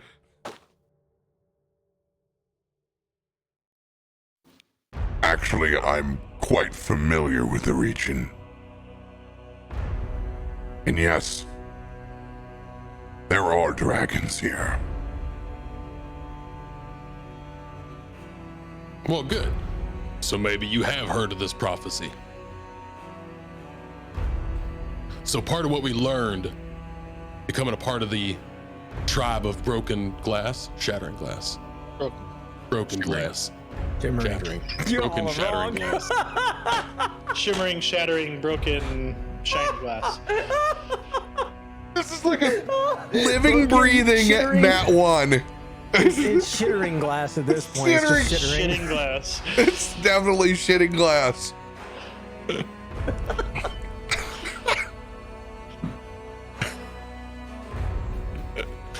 Broken. Shattered. Oh. Continue. Sorry, you're doing great.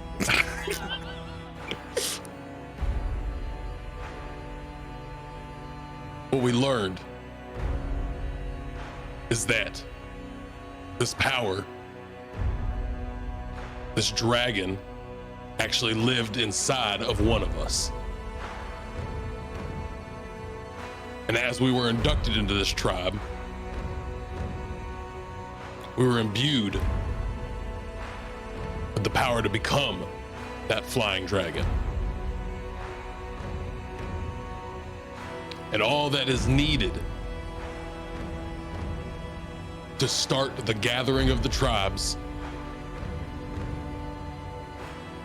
is to see that dragon whip around in the sky and breathe fire in the rings.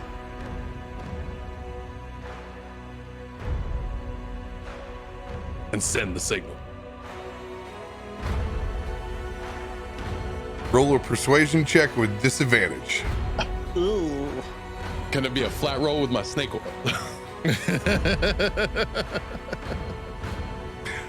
Snake oil is preventing triple disadvantage. Okay, so still burn my snake oil.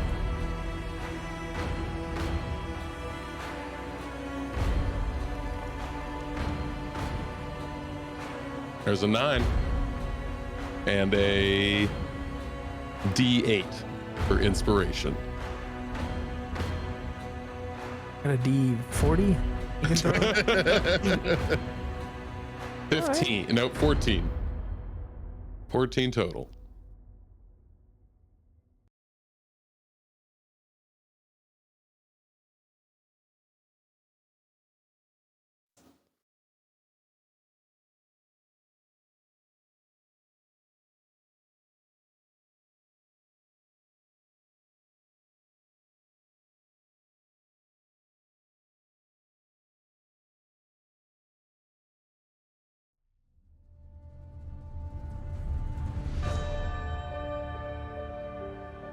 You speak of a prophecy, of one of which you have claimed you have become one with a non-existent tribe of lizard folk. You say that within your own party, one of you contains the spirits of a dragon.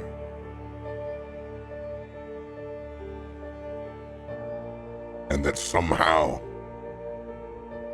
its flame will unite the people of Kibara.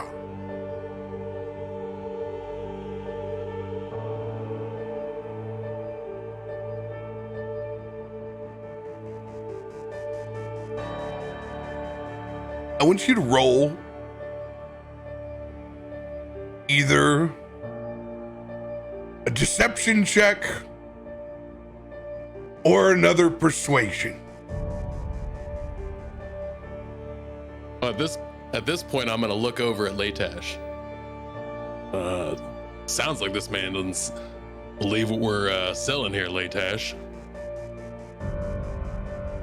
Maybe it's time that we show him the dragon that can be.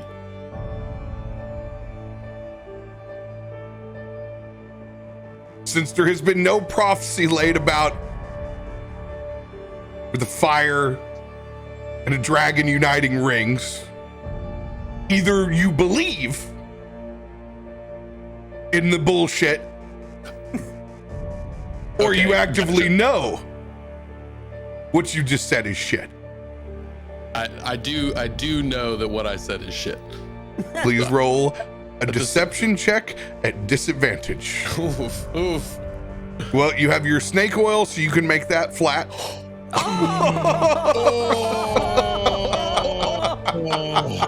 If there was ever a time. Okay. Heads or tails? I thought we were on super disadvantage, which is why I rolled the disadvantage. Apologies. No, it's fine. I've never freaking remember. This is a big potential life-saving situation here. If there was ever one. /R1DC. I think you just gotta say heads or tails, and then You just say can heads roll. or tails, and I'm gonna roll it. This will be heads. All right, heads. You're gonna get your nat 20. Tails, Still sitting on an 18. you're sitting on an 18. Nat 20 would be nice. Coin flip it is.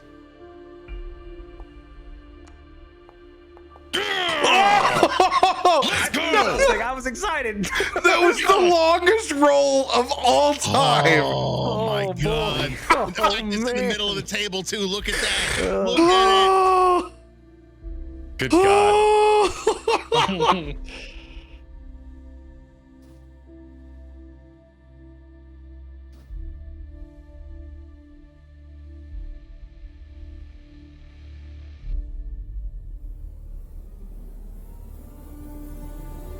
This prophecy that you speak of, I am not familiar with. Please, explain more. If this can be the one thing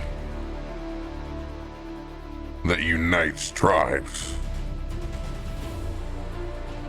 we could have more willing participants in this investment than we ever needed, and secure long-term security, saving thousands. Please explain further.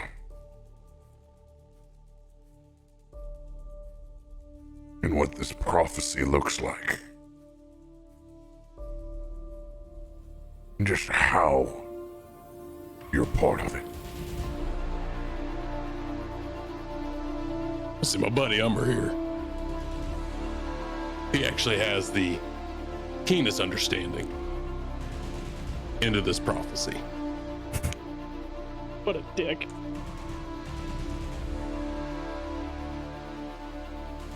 I've listened. I did not speak often, but as you know from earlier, when I speak freely, and I speak my mind. Faith, belief, is powerful. It's what drives many. It's what drives me. If I can ask, are you an individual of faith?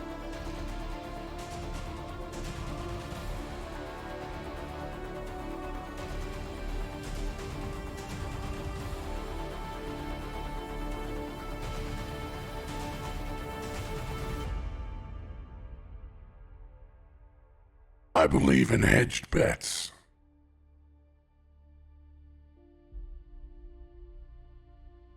So please, Understood. explain how you implement this prophecy.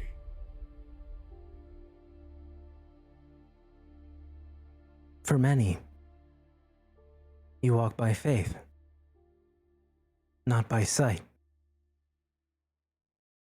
Many different paths have different outcomes, different stories, different ways to enlightenment, to ascension. I know my path. We've been set upon it. I have been set upon it. And much like you, walking through this door this day, this has been changed. Outcome is different than expected. That is life. But our group, this journey, it's become more. Something bigger, something greater than ourselves. Divinity, faith, a united people, a united ideology is a powerful weapon.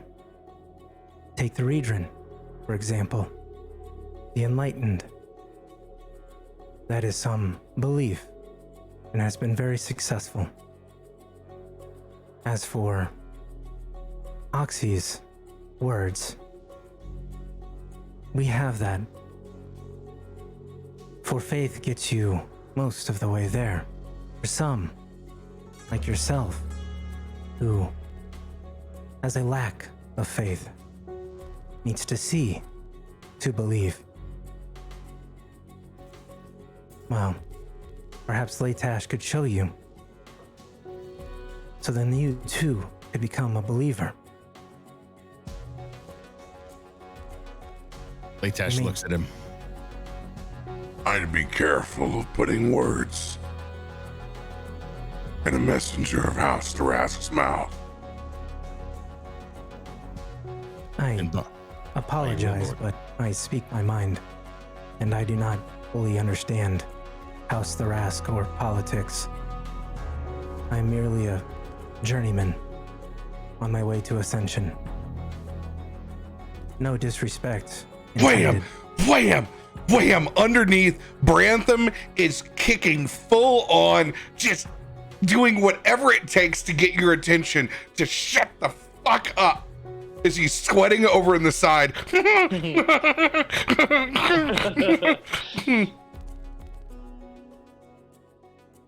Obviously.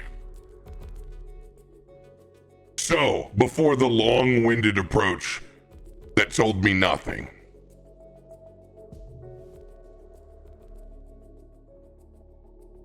what's your plan to implement this prophecy? Not here to talk about your faith. Much of you said, I don't give a shit either. I want to hear how you're going to fulfill this bargain. Otherwise, the deal is off the table.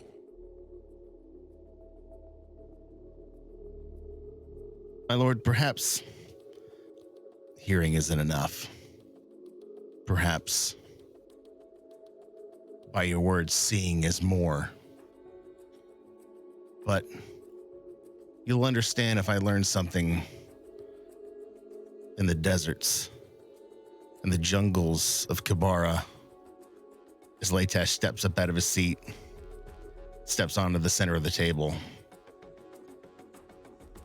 You ask the question, how does a Redra and a Kalistar work together?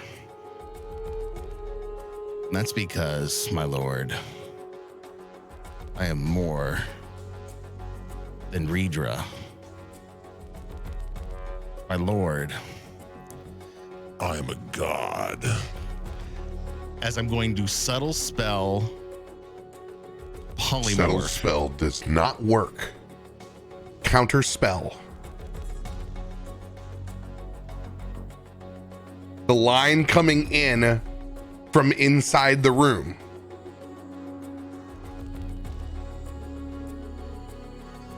Oh boy. This is a legendary counter spell. Oh, me.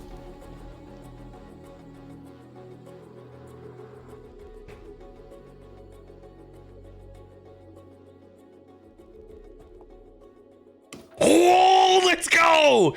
16 is the line. Hot damn. So I'm rolling my spell attack. You were rolling your spell attack. This is what level are you casting at?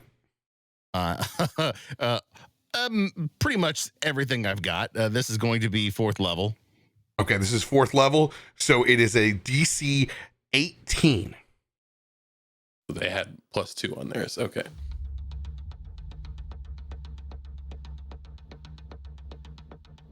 Okay. Oh, come on. Yes. Oh, no. Oh, Now that's my spell attack. That doesn't have anything to do with 4th level. Do I add anything on top of that, or is that no, just they're at a +10? 6th level, so they got the +2. You're at 14. 14. but 14. I have a +10 from chat that I'm We're going to lucky. I'm going to throw the +10 first. Fuck yeah. If you roll the +10, Well, let's do it this way. I have inspiration that matches the +10. So I'm going to use my own inspiration to influence this before I use a card. you can only use one. So, yes. You can only use one inspiration, whether it is your own or whether it is the card. You have to make your choice. Are you going to use the inspiration on this roll? Or are you going to use the luck and use the inspiration on the roll that you must keep? That is your choice. That's a hard one. That is so hard. Sorry, I'm not a mathematician. I don't know where that line's at. That line is short side of right now. Like this whole encounter. You know what?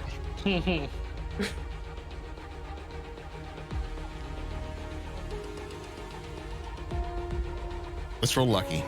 I got a lucky card. Let's throw it again. Here it Come on, comes. Zoidberg. New roll. It's Little better. It's Little better. And then I got that juice to add on top of that. All right. Come on. 9. You are currently at 25. 25.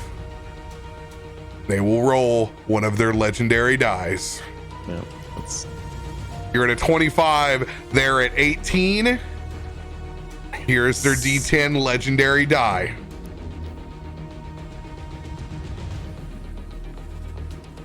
Oh, son of a bitch. 27 versus 25.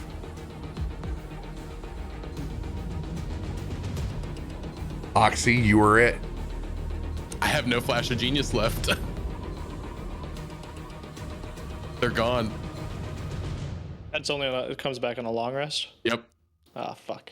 I burned the last one getting into the pit. You were it. What about recoils? Recoil got one left? Doesn't he have that thingy? What if I just...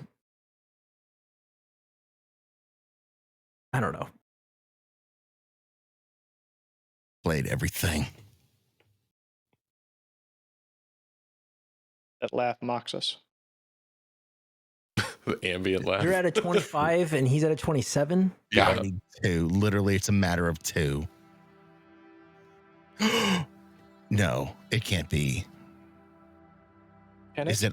It's on this character too. Holy fuck. I don't believe it's going to come down to this reaction.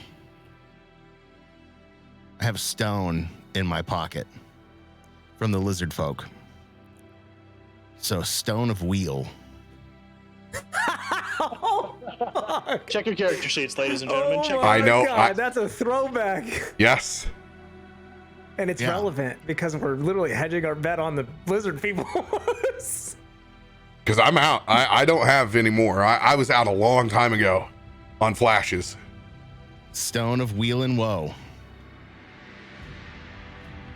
That What you does it got do? from Darthiki. It's literally this mechanic, except for there was a little bit extra written on it to where he could use it on either or. Oh, he can make it positive or negative, right? I mean, it either goes with me or it goes against me, or it's nothing. We're already in the negative, so you might as well fucking throw it or whatever. It's gonna give me the +2, or it's not. An Or it's gonna item take it from away. Darthiki himself that's been in your pocket. What is this, a D4 and you got to roll? He's got a D6 and he needs to get a 2 to tie or a 3 to win. 50-50 shot. Laying it on the table, feeling these forces pulling from either side of him, with his hands out in front of him. Leightash just reaches into his pocket because he remembers that stone. He remembers those lizard people. And he finds this groove in the stone with his thumb as he starts to rub it and channel his intention. Let me be the bringer of peace for these people. Please, Darthiki. This is our chance to establish peace between everyone.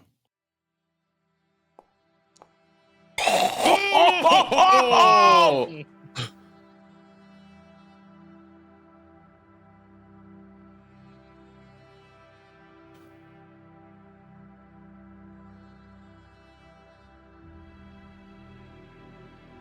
Holding on to a stone which Darthiki physically gave you the last time he was on this material plane.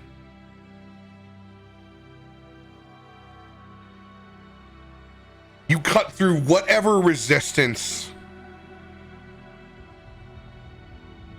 that felt like a 500-pound weight on your chest as you begin to cast your coatl form.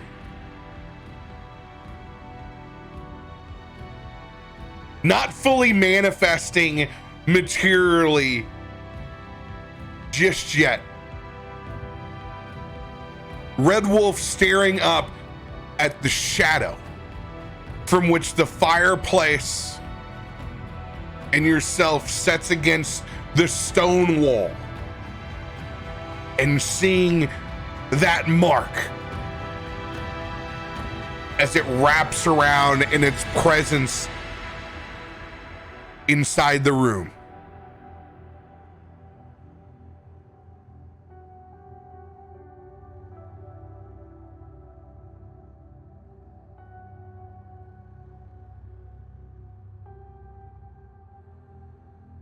We have much to discuss.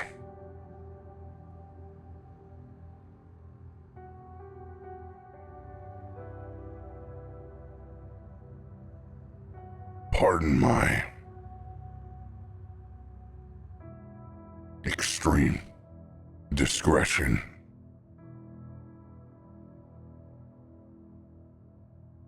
We have a much larger matter to settle the new throne.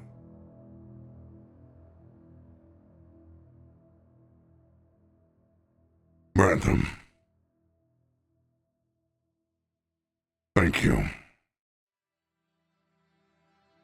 I appreciate your discretion in such affairs.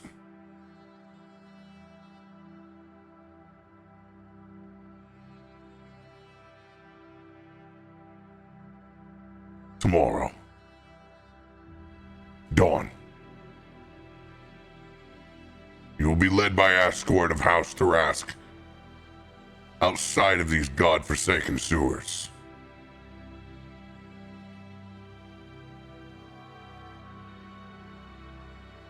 We have a discussion among symbols, dragons in the region. Your competency has been proven.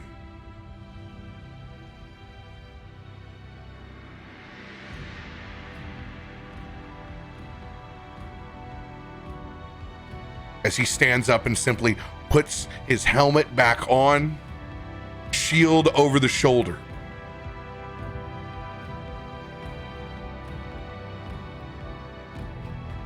gives a nod back to Brantham, and leaves a tightly rolled scroll down on the table. A simple gesture to Brantham as he turns about face and walks back to his manticore. So, see you tomorrow morning then. Take it. Pleasure talking with you. Quick kick you shoulder. Shut up.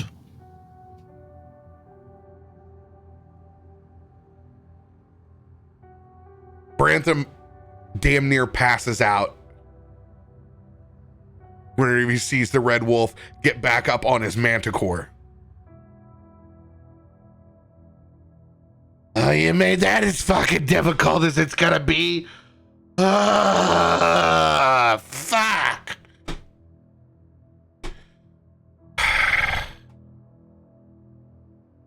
Well, he could have gave us a little bit of heads up. We were going to have House Thrass bump in here on us. Didn't you think I was in any position to give you a heads up? Seemed like you had quite a bit riding on us winning this bid. I don't have anything riding on anyone. We just need stability. You can't make any money in constant chaos.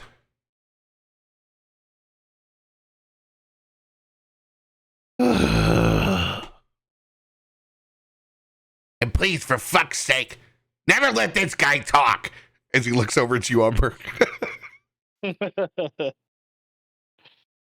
sorry about that, Umber. I didn't mean to put you on the spot like that.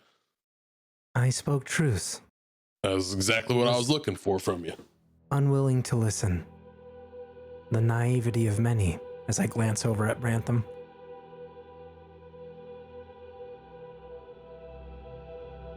He rolls his eyes.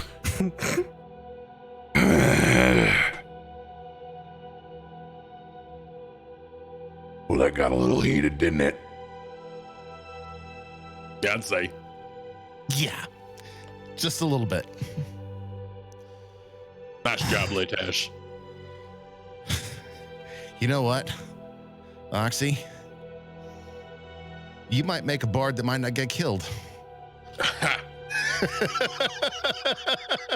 Just try to get my only bard not killed. How about that? I'll take that. Umber, thank you. He would not have killed you. I wouldn't have allowed it. I've got a track record of not doubting you thus far. I'm not going to start now, but I'll tell you right now, I was worried. By the way, you got a arcane recovery from Tager. Leightash. Thank you.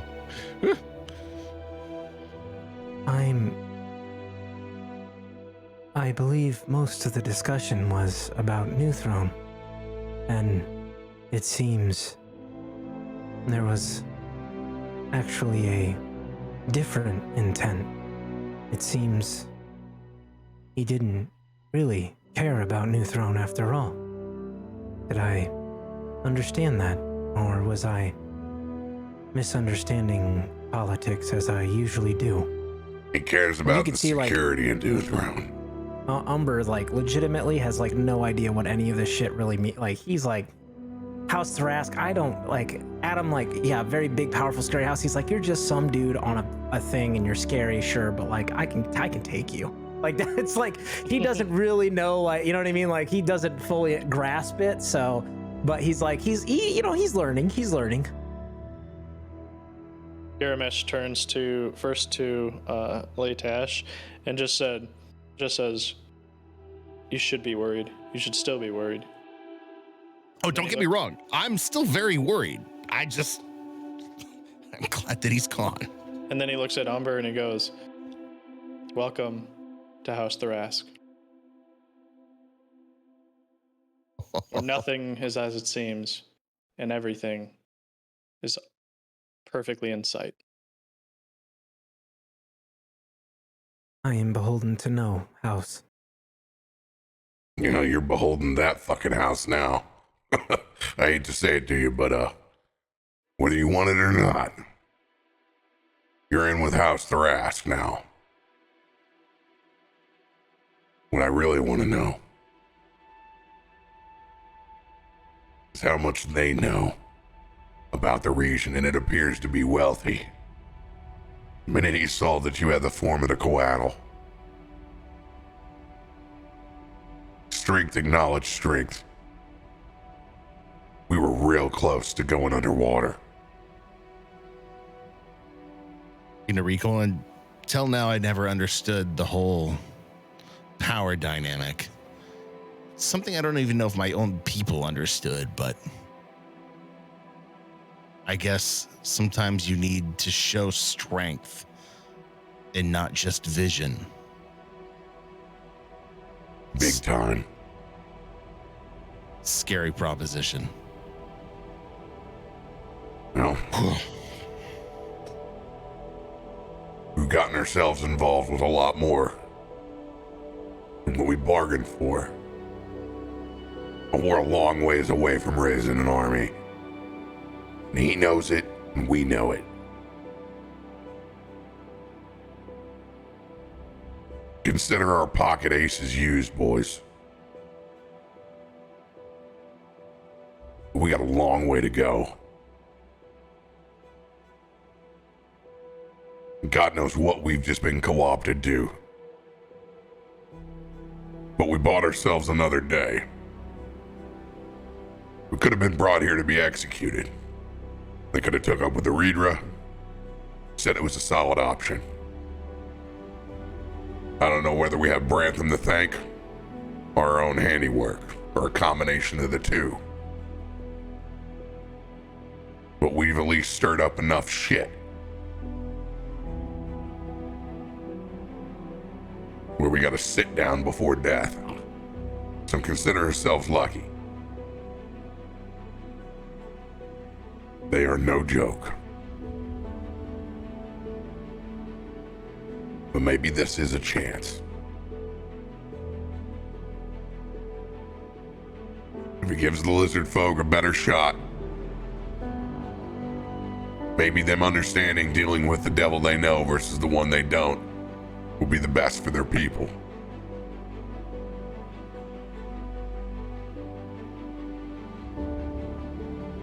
Well, you read the quote, right?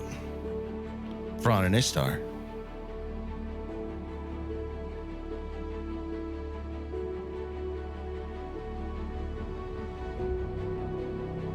I don't. That was their story. I didn't have consciousness then.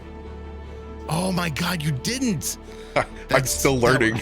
Then you're gonna get the explanation real quick. Thrawn and Ishtar in the fire. That's how the lizard folk communicate danger in the house. That's the most dangerous threat. That's what you're talking about, lighting the fucking fires. God damn it, Leightash. Thought you're just pulling this shit out of your ass. Lighting the fucking spirit fires. I was like, oh, we're fucked now.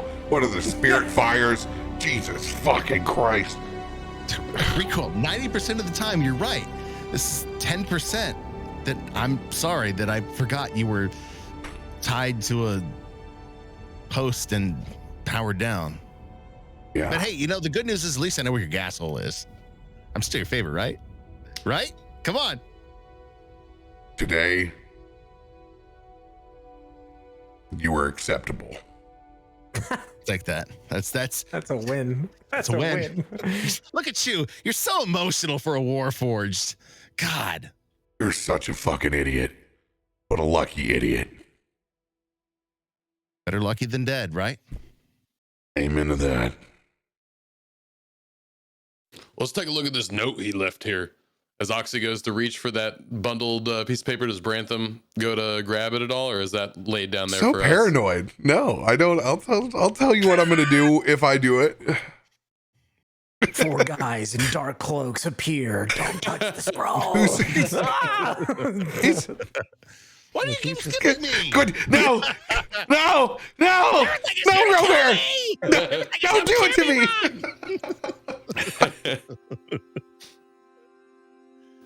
I couldn't tell if that was laid down there for Brantham or if it was laid down there for us. Nope, it's your scroll. Yeah. So I'm gonna take that and pop that open, take a look at it. As you take a look at the side, it has the royal seal of House Tharask on wax. On the front, small ledger note. To be opened at dawn. Oh. Oh, look at this. We got instructions. Ain't supposed to open it yet.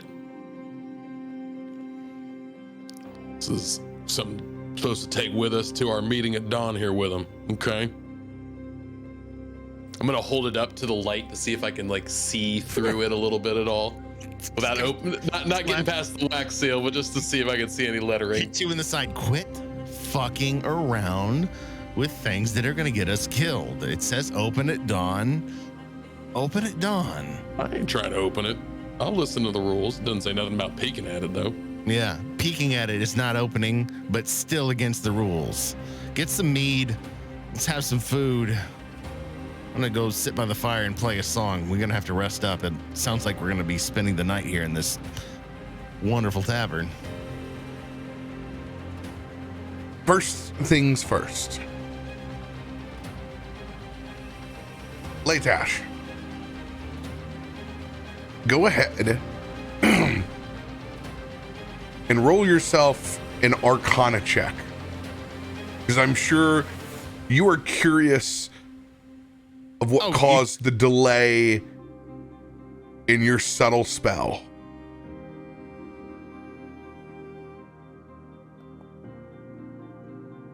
He's a 9. I'm very curious, but there's no specific point inside this room that makes your spidey sense go off, but yet one all around you. No specific target. That's what I figured. This whole place is underground safe house. Of course, it's got a whole bunch of doodads and all kinds of stuff I bet up in this bitch. I was like, yeah, I'm expecting that. Like, this is just like the riverboat. It's literally baked into the fucking sauce. Mm-hmm.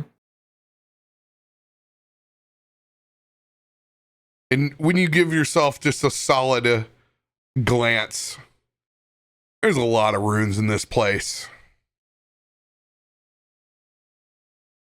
A lot of ancient carvings, a lot of history. Could have come from anywhere inside here.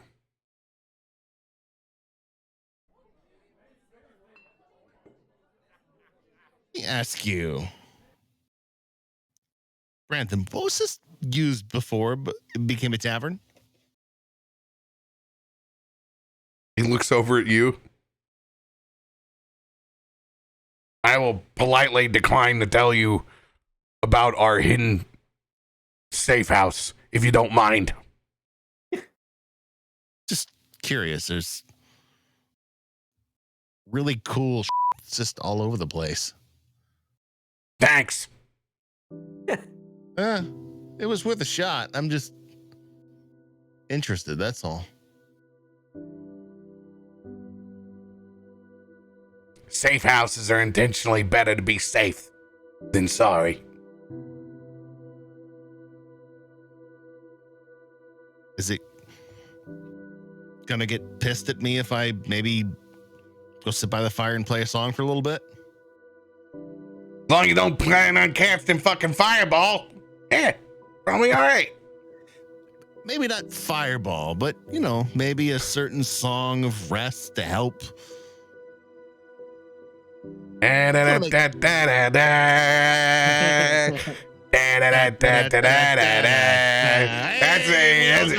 that song. I'm gonna go wipe my pants from the ring of fire you just gave me.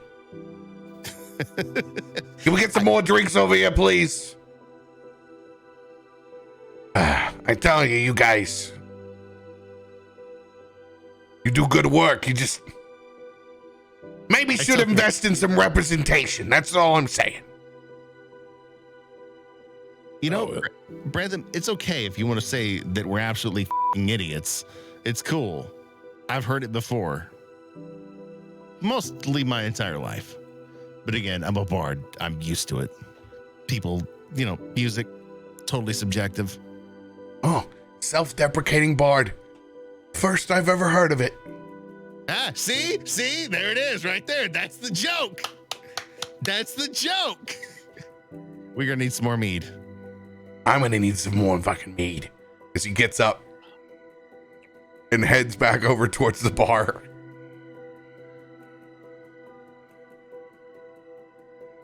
Everybody here feel like they almost just died? Just curious, because that's where I'm at right now. No, we know one thing. Don't do a very good job of explaining ourselves. And we speak a little bit too much truth. I feel fine. Yeah, I know you do. And that's okay too. But maybe the next time that we get strung up in an international conspiracy to ruin a multi-million-dollar investment, maybe flavor it up a little bit first. Might buy us a little bit more time before we can get to that there truth. So when you say that, Rico, how much more extra are you talking about selling it? Because I kind of thought we were going to die. You're acceptable. Let's try to keep her there today. That's, you know what? That's compliment of my life. I'm gonna literally take the mead mug in front of me. I'm going to flip over the back of this and walk my happy ass over here to this seat and start playing a song. Literally, you don't even need to finish your sentence. That's all I wanted to hear. I'm going to grab my mug and get. Garomesh kind of stretches his arm and says, well, at least I didn't have to use this. And you see the hair kind of form up and down his arm and then burn away a little bit, leaving the full-scale tattoo on his arm and then fade away again until you see a single spot on his forearm that matches a mark that you saw on the Red Wolf. Well, that makes things even more interesting. Is that thing real? Every member of the house is marked with it. Wait a minute. I asked if that thing was real. Yeah, it is.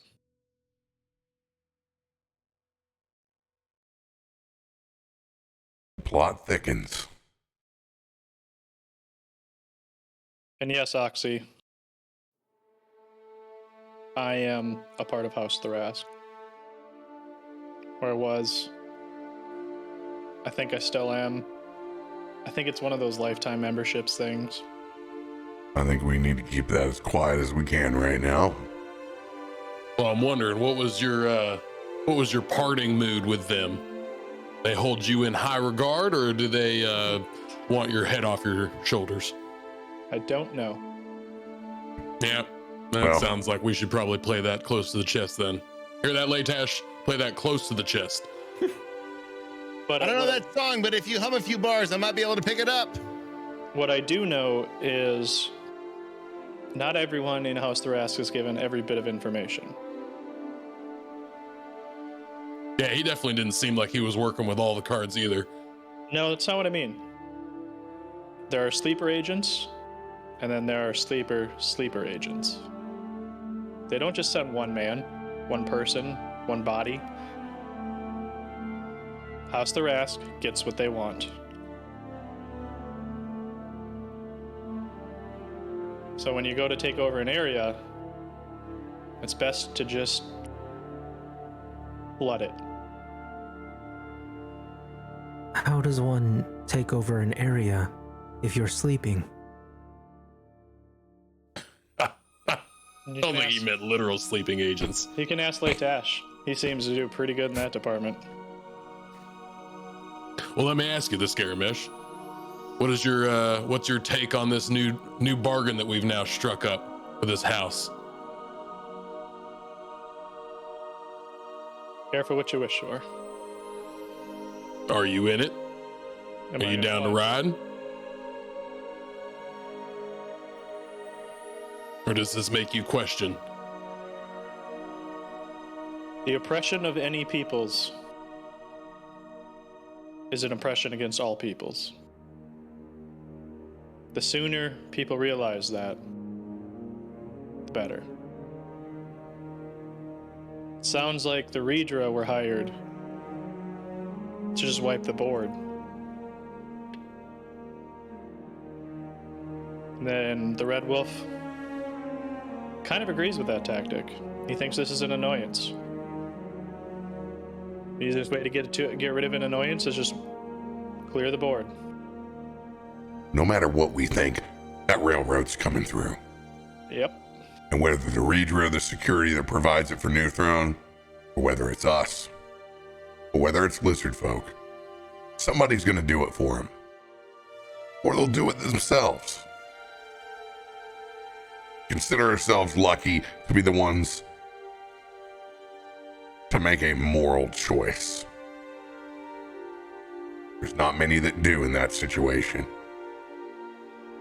You are trying to do what you think is best for the people in the region. They all come with a price tag. We're going to find out the beginning bit of that price tag at dawn.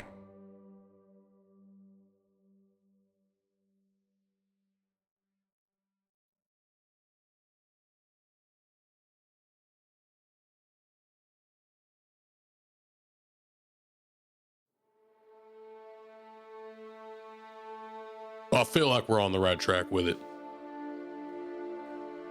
A little touch and go there, but we put forward what we wanted to have happen.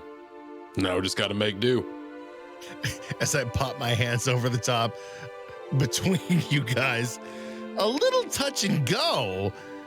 I'm pretty sure he was ready to execute us on the spot. Oxy. Yeah, no, it definitely more touch, less go. I learned anything from this situation is sometimes when the light guides you towards the truth, you tuck that son of a bitch into the gray and you lie your ass off as long as they believe you. That's not a bad lesson out of all this.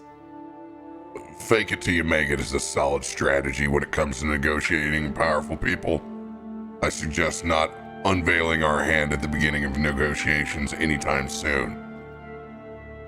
It almost got us killed. That being said, I'm a little tired after all this. I want to find out where these rooms are. They have rooms? Shit, I thought we were going to sleep here in the tavern. Bards. Come on. We're a lovable bunch of fun. I'm not going to be sleeping at all. But I will be powered down and watching. That's important. Make sure we get out of this fucking place.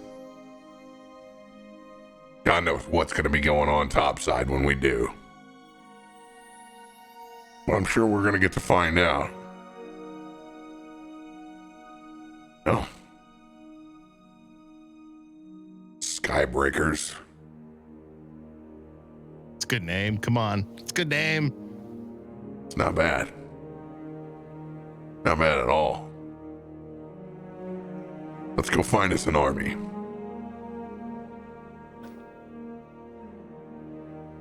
Find an army after I put my head on a pillow.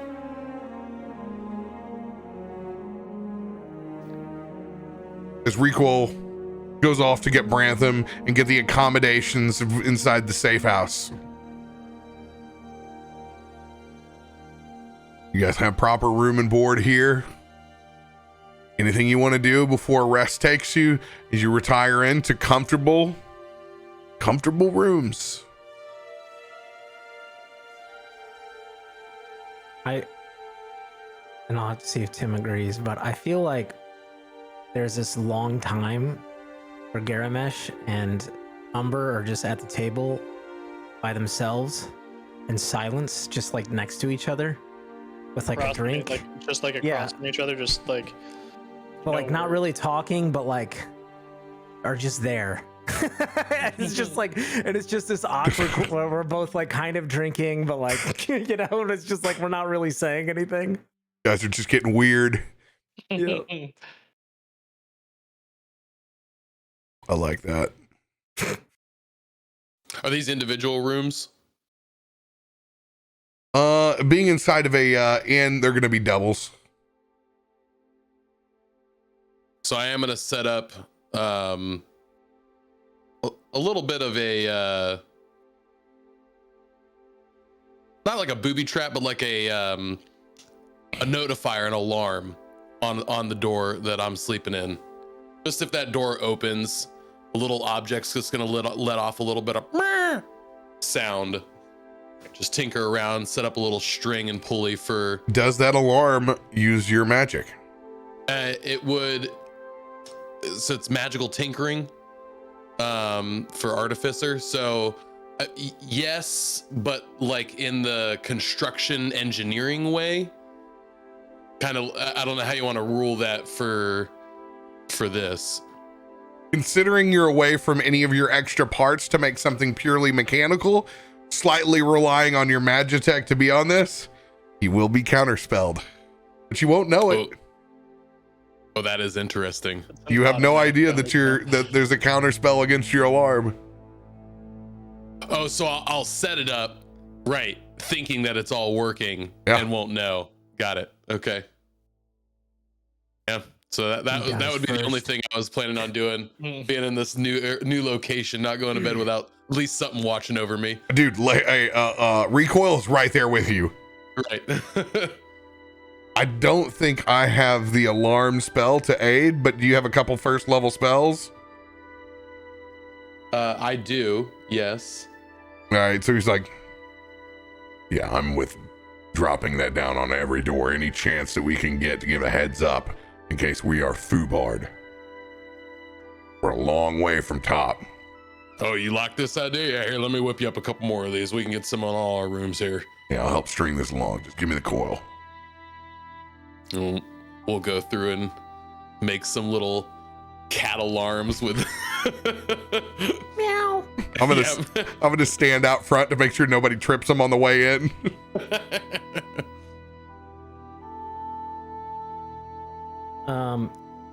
One final thing, before I get up from the table from Garomesh, I have much meditation and prayer to do. I am not sure how I feel about our path, but whenever you're ready for a conversation or answers or questions, I'll be here. I have many myself.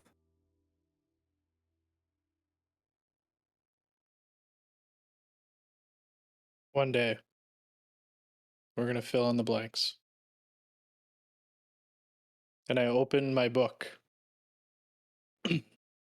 And the first page is more languages than you can ever read. So whatever you can read, it says the same thing. Just says Callista.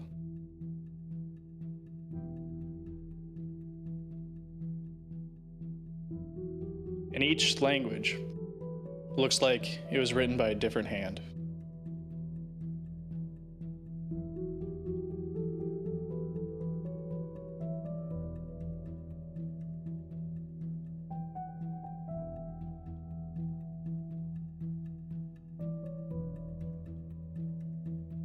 Interesting.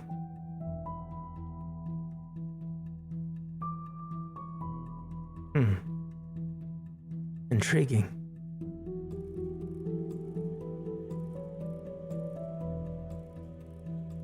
What of the second page? I just close the book.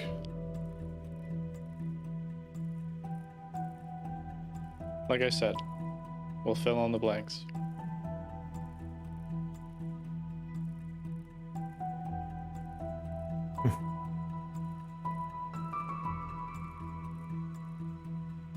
As I quickly go to my notes real quick. Well then, I'll leave you with this. To some, you are a stifling smolder. The stifling smolder. Pure flame indeed. And he just gives a nod and pats the table and gets up. Walks away. As you're walking away, Garomesh is rubbing the hand that has that scar as a reminder.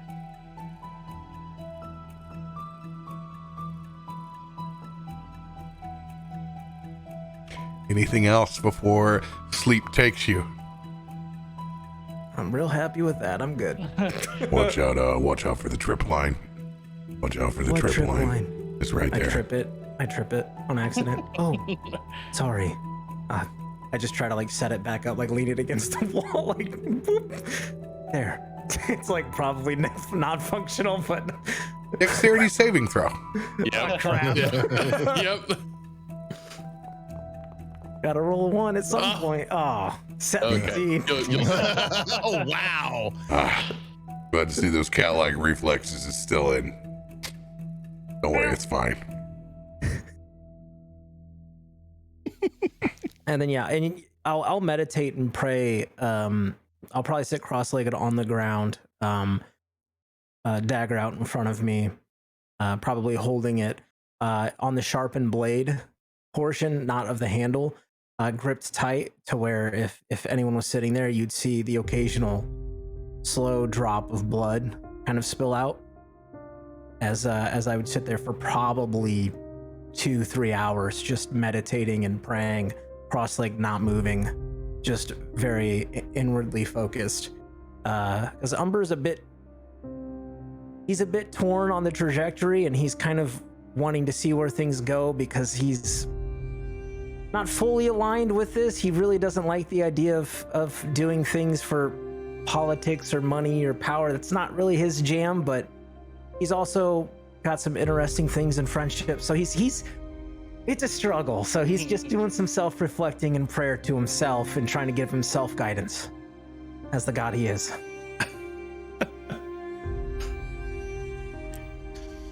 Garomesh, as you're watching him walk away, you can hear Leightash feverishly working on a song. Just beating on his guitar. Doesn't sound like a song to me. Well, it just said it's... It's a song. Layla! And you hear the lyrics as he keeps running them over. I'm looking for someone to change my life. I'm looking for a miracle in my life. And if you could see what it's done to me, the love that I knew, you'd safely lead me through. As he's going over and over and over these lyrics again.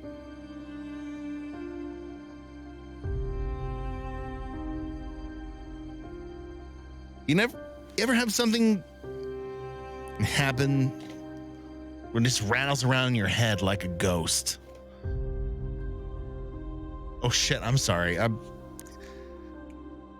was talking to myself, Garomesh. I'm kind of working through some stuff. What do you think? I mean, Leightash, you just described my life from the moment I walked out of the morning. that's what I'm picking up. You know, can't say that I feel what other people feel, but I don't know. Ever since that guy left, there's this question that's resonating in my mind, and it's coming out in this song, and it's weird. As I play it, I can almost see faces of people that I think I knew in the past. I don't know. I guess I should go to bed. Hey. Thank you. What? For everything. Literally, we left the clouds, and I was a Grand Inquisitor saying that you had to talk about who you were to the rest of us. And it all kind of came out with a few shots of an acid cannon. I'm sorry that you didn't get a chance to explain on your own terms. I'm happy you're still with us, because honestly, when I saw you melting, I was scared. I was scared you wouldn't be with us anymore. And I haven't formed that many attachments in my life, but I panicked when I saw you melting. And I'm just glad you're here for whatever we can get you as. So thank you. I appreciate that. And no harm, no foul on the Grand Inquisitor. Panic's a bitch. It can make the strongest willed person a bubbly pile of flesh. Kind of how I felt. But as for my own terms, I didn't have them. Still lost in the dark. I have another piece of my puzzle. This piece confirms some things, which is a relief. It confirms other things which are terrifying. I'll just say this. Whether it's Garomesh or that other name Umber mentioned that I'm not going to say right now because I don't want you to point a crossbow at my face. Whoever it is, I don't care. Your family. I'll take you as I can get you. And I'm a grateful person for that. So if there's ever anything you need, just ask. There's no burden. There's no tit for tat. That's what family does. If I can help, even if it means giving up everything, I'm here for you, Garomesh. It means a lot. Now that you mentioned, there is one thing. Name it. I'm at your service, my lord. Finish that song.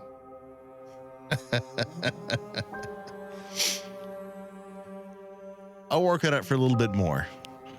I'm feeling an inspiration. Go to sleep.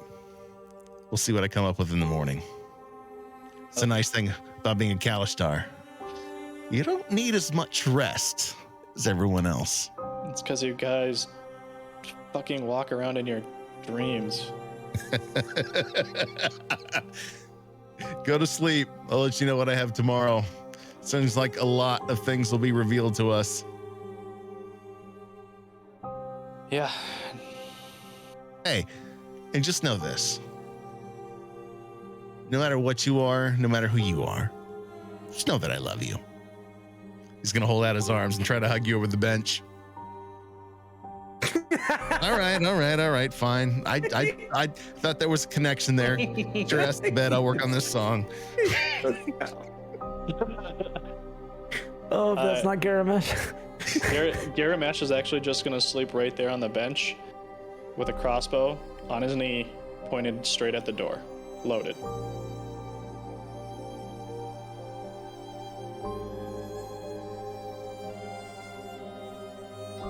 And somehow, some way, between a nat 20, which you had to flip for, and beating a blocked subtle spell, counter spell, you guys have made it another morning to take a long rest. Oh. Let's go. Holy scheisse. Whew. Ready to go to bed now.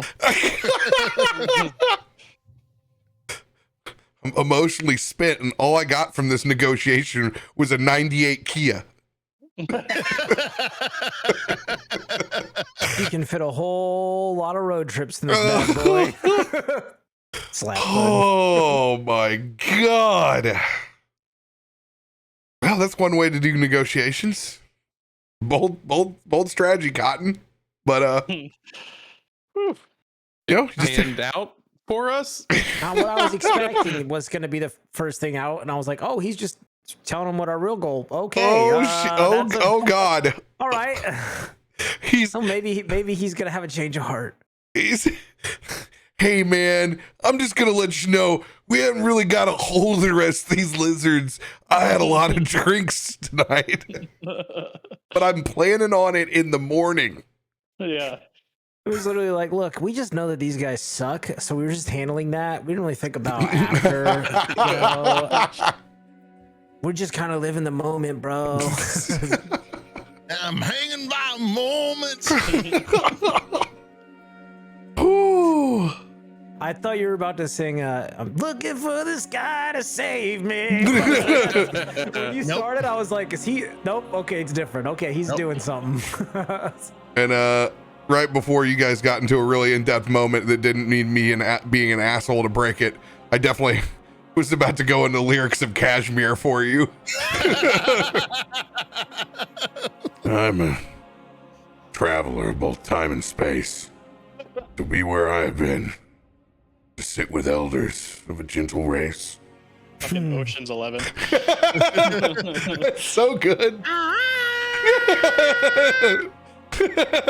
was also thinking of like Highwayman, you know. I was a highwayman across the universe to find. Sword and pistol. There was Great one song, too. that jumped in my mind from this whole thing, and it was Question from the Moody Blues. Fucking Moody Blues. We did it, chat. All right. Fucking We got a little bit time to set up the scene for next week. Do you need to go for a quick break before you do so? 2 minutes. Go for it. Get Fortuna out of the ceiling. To the ceiling this time. Meow. Stealing cat. Get those Fortuna emotes in chat. Meow. Meow. Meow.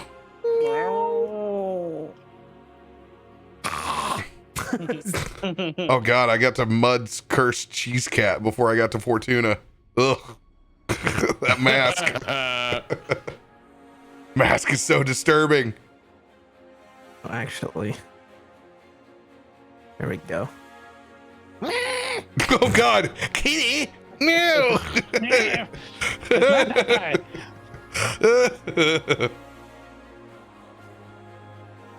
That was dicey there, man. It's pretty bad. Yeah. Oh, it was dicey. Hey, you know what? It's pretty Just bad. like every other thing, I was okay with however that was gonna go because I was like, you know what? This is great either way. This is fucking great. Like, I'm just like, I'll punch my way out of jail. yeah. I'm like, you can try and lock me up. Like, No jail fit me. No key points, no spells was not the prison I was looking to punch out of. I'm pretty content with punching out of prisons when we have our tools, but the toolbox was low. Toolbox was very low. And you didn't realize you were in a fucking No magic room. Spell blocking room. So it's literally just like just fucking straight roadhouse.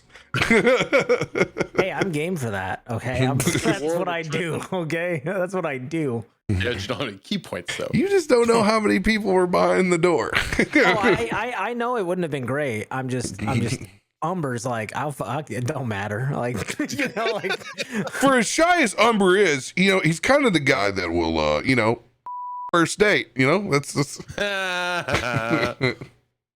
you know, it's I personally I'm loving this. This gives me a lot to think about it for my character and like his viewpoint and like this is my pipe dream in D&D is like, oh man, my character is real conflicted right now and I love it. Like I love this because it's like, man, there's so much here that I want to latch onto, but there's so much here that's like, I'm just gonna walk away because like, oh man, there's just conflicting beliefs and it's great.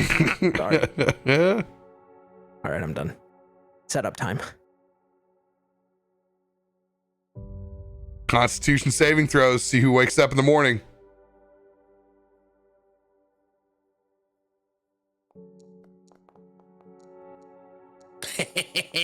Oxy with another 20, dude. Damn. Look at I that rolled a shit. 10. General Oxenheim, you were the first up in the morning. Immediately goes and checks my tools, my little alarm pieces. Did they get tampered with that I didn't hear getting opened or anything like that? You look past them and they're all still properly sealed. No one has tried to pass your alarms to your knowledge. Good. Nah, it's quite easy not. Felt that way. Gotta lay these out. Goes and collects all the pieces, disconnects all the alarm triggers for it, makes his way back to the tavern area. Make my way. See if we got any coffee in this joint. Place empty. Man, ain't nobody here up yet. Huh. Might do a little bit of peeking around, just seeing. I'm gonna take this opportunity of empty tavern space to not move anything around, but just kind of get a feel for the room, see what magic pieces, elements there are maybe around. Just do a little bit of investigating to see if anything jumps out without making any tracks of doing such. Not ransacking the place. Investigation.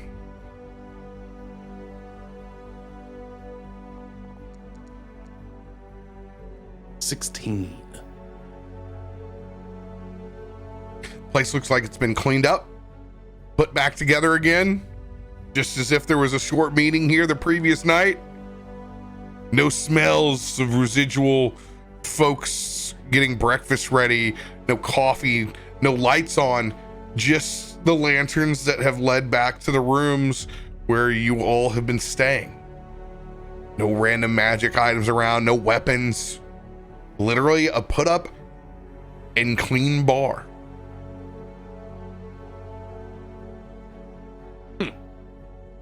Really clean this place up before we went to bed. Because last night, if I recall, there were patrons around too. There wasn't just us. There were other people around as well, right? Yes, there were a handful of other patrons around. Yeah. And you say patrons loosely for what you now know as the safe room. Right. You do when you make the patrol around the room. Doors shut, locked.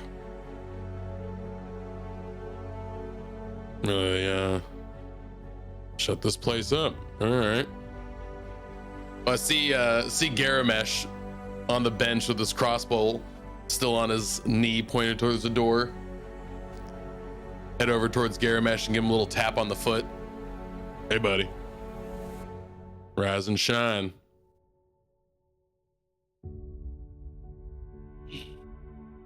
Five more minutes, Mom. We got a hot date at dawn, man. We got to get cracking. I think technically, Oxy, it's a hot date with destiny at dawn. Technically, we don't have a fucking clue when it's dawn right now, so we all just kind of woke up. Fair point. Is there coffee? Recoil's got a point that there might not be time for coffee. I need to go check and see if I can figure out what time it is. Bad news, buddy. There's nobody in here. Yeah. I'm gonna go try. Is the door locked? The door's locked on the inside. I can unlock it. Door is locked. Wait a minute. Door's locked from the other side. We have to wait for the escort, I assume. Maybe this is where we open the scroll that you were trying to pry into. Is it dawn? That's the thing. I don't know what fucking time it is.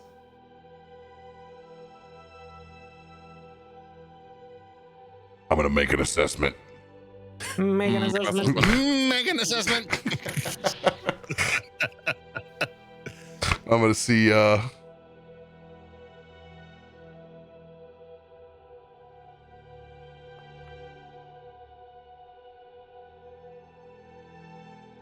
I'm doing the hours since we left the table. It's a little past dawn. Probably sitting around the 7:30, 8 o'clock mark. Well, shit. Guess somebody should have set an alarm.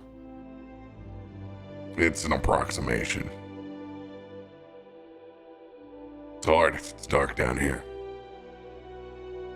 For you biological folks.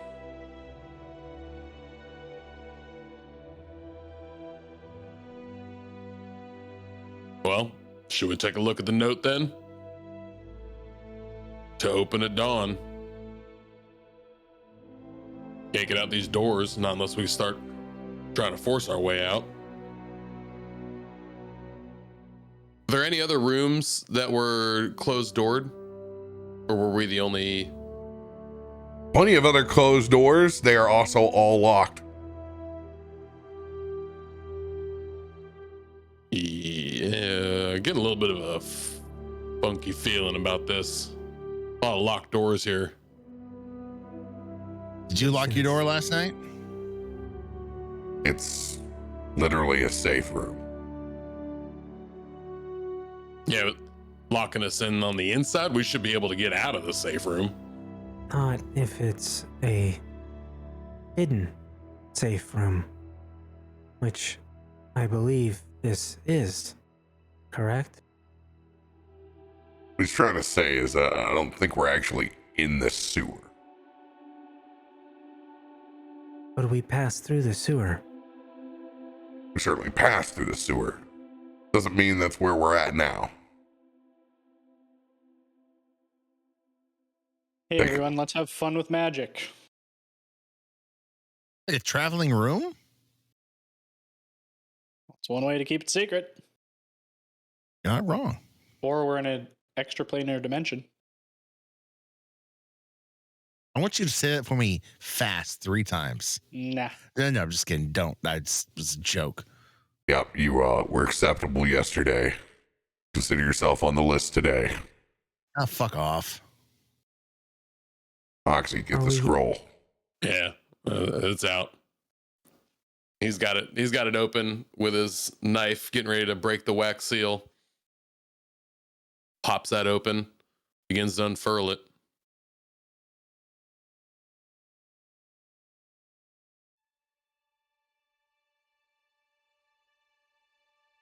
As you begin to unroll that scroll, the minute you're able to open up either sides, you see it extends out. From either edge is a long portal, about 8 feet tall, down to the ground. And you just see a rune in the center of it that swirls between that mark of finding from House Thrask back to this other magical rune. Almost looks like water in between this 8-foot tall door. You can see nothing but green back behind it.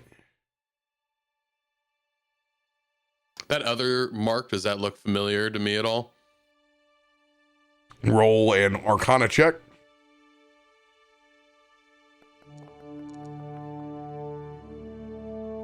23. Have you ever gone through Dimension Door? Oh yeah, definitely. Yeah, so you see the telltale marks. You can understand that it's a Dimension Door spell. A nifty little trick. Putting the Dimension Door spell wrapped up in this scroll here. And it's branded. That's impressive.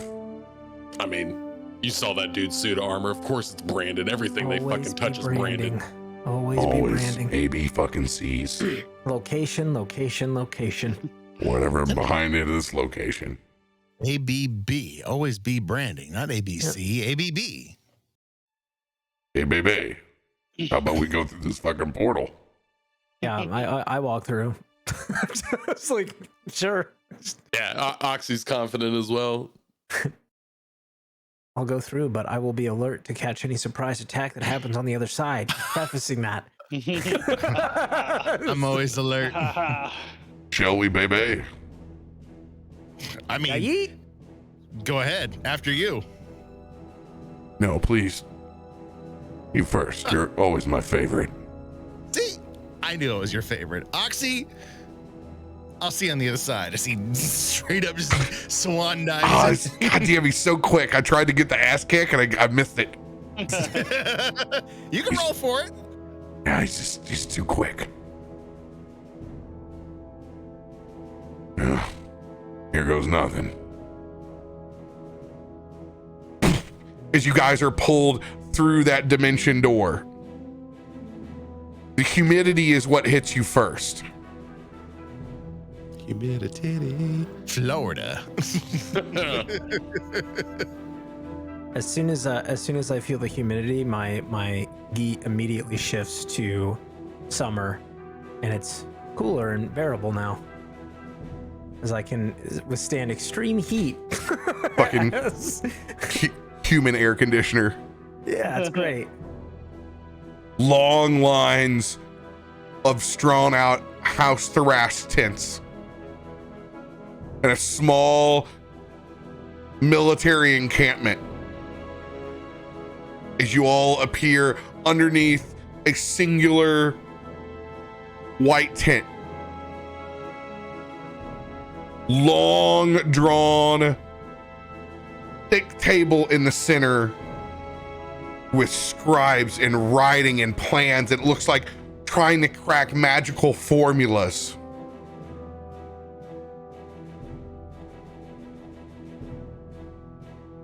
Welcome to Project Thunder, gentlemen.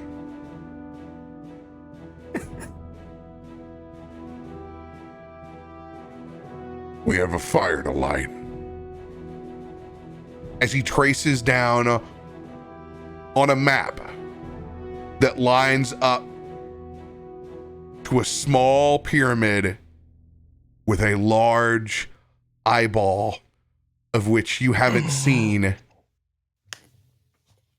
the Eye of Urgot. Oh, Fuck. Full circle, bitches. And that is where we will pick up. What? Vess, we're coming home! Oh no, I'm missing something. All right, so I'm missing pieces of info. Yeah, Oh only shit. everything, Oxy. Jeez. I can catch you up after show, or just tell you now that eyeball took one of our friends, and we've been looking for her ever since. Oh shit. There you go. Okay. We have fought nefarious lizard tribes. This is in particular the one that brought down Recoil's ship. And took Vess, and whoever this leader is uber powerful. Vess was our friend. Super Urgot uber just powerful. stacked her. Okay.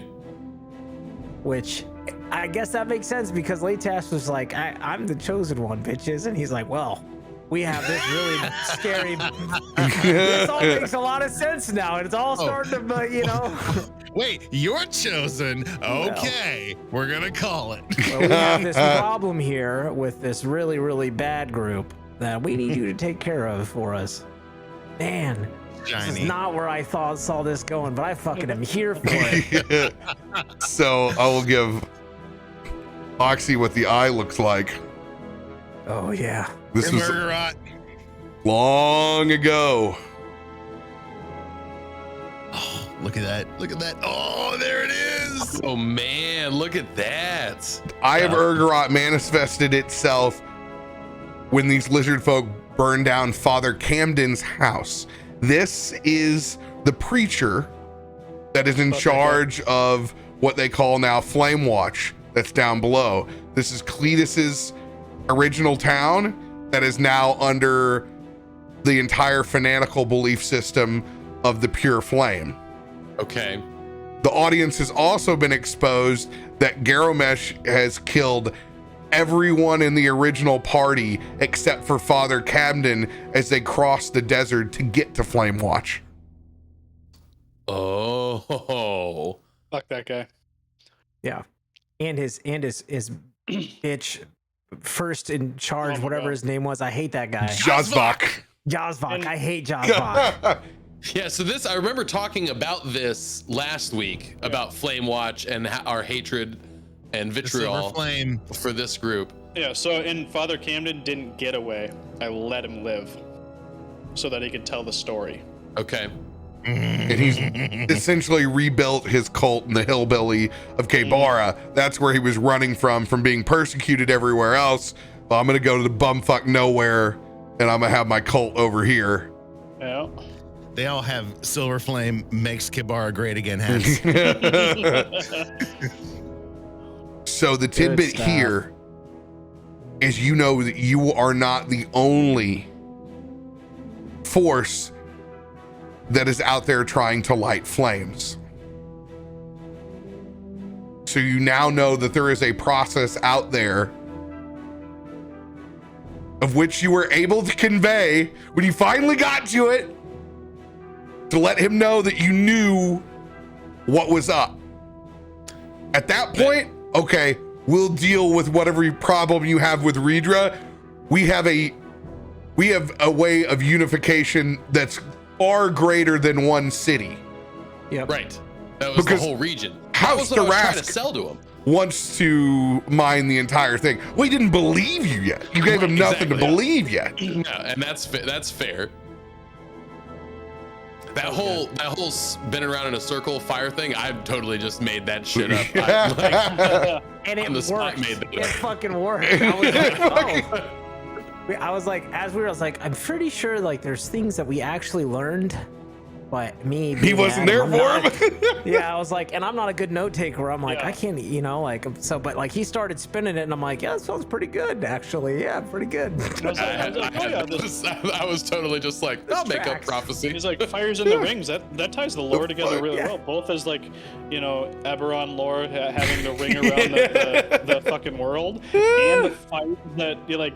Until you said fires, I was like, That sounds really fucking familiar. I was like, that's 2 good pieces of lore. All right. You're welcome. For There- no planning.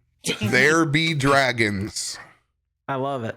There be Also- dragons. My favorite part was, oh, you want to hear more about this prophecy? Umber can tell you all about it.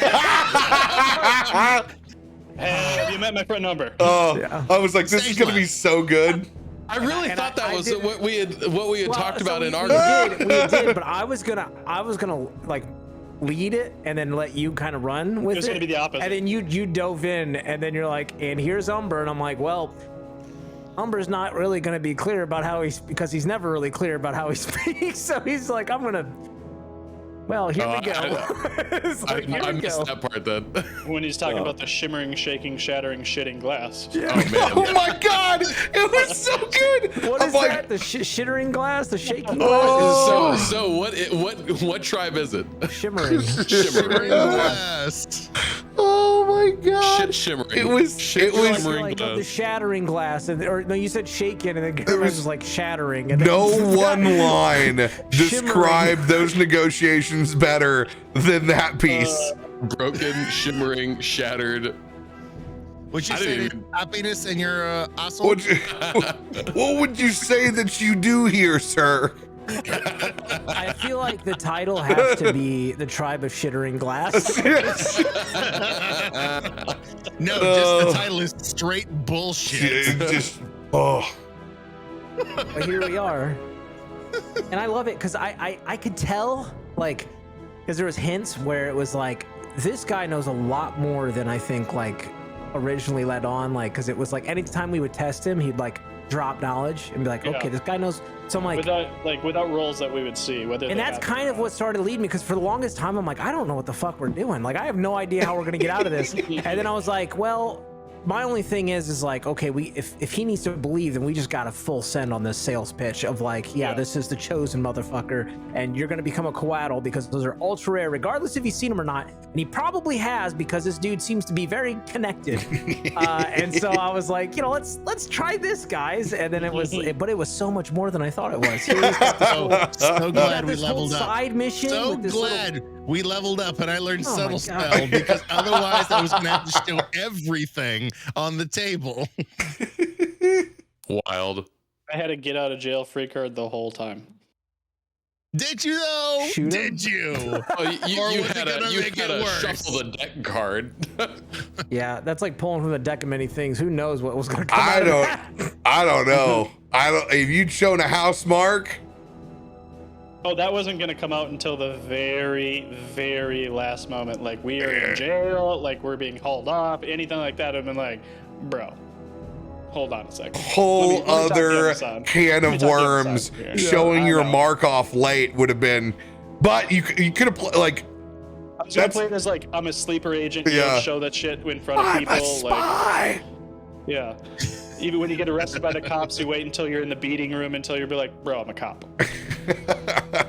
It would have been like every moment in James Bond where God, I can't I hate it. I never can think of the real actor's name. I just know him from Bernard from Westworld. I forget his name every time. The fucking fantastic actor. But inside of Daniel Craig's James Bonds, he's always like, Langley. It's always the lamest, like it's so good. Jeffrey Wright. It's Jeffrey, Jeffrey Wright. thank you, Jeffrey. Yes, Jeffrey yes. Wright's always like, "Hey, brother." Yeah, the new Commissioner Gordon, Oh, so happy! What a great Commissioner Gordon he's gonna make. right? And he's doing Love the that voice. guy. He's doing the voices for the animations too, for like Oh. all the Well. next DC animations. Love Jeffrey Wright. He's Yeah. fucking He was the voice of the Watcher too. yeah. And, I just the What Ifs. yeah on the yeah. what ifs. That's right, he was. He Because I wasn't talked about it being dude. spoiled, where I'm like, fuck, I want Jeffrey Wright to be the fucking Watcher at all times now. They've So- spoiled me. We pick back up in the jungle next Tuesday. Oh shit, it's just Tuesday. We still have 2 more days of this. Oh my god. Woo! Yeah, but Thursday it's nice and light and fun. We're gonna go fight a hag. I'm sure Bev Lorna is going to be a delight. Barcelona is a bald bitch. Believe that. I'll see you on Thursday. We just have to run around and counterclockwise singing the Cher song. Winter shins, winter shins. So much weird shit. I'm gonna have to read the fucking notes on. Oh, fuck yeah, man. I'm excited. Huge story point here that's outside of New Throne that you guys didn't think you'd be back in the jungle for a hot minute. This is a big piece. I'm stoked. Yep. Sharpen those knives next week. Yay. Sharpen them knives. Oh my gosh, what did we get into? Thank you guys. Appreciate you joining us. We'll see you tomorrow for Baldur's Gate. We love y'all. Be good.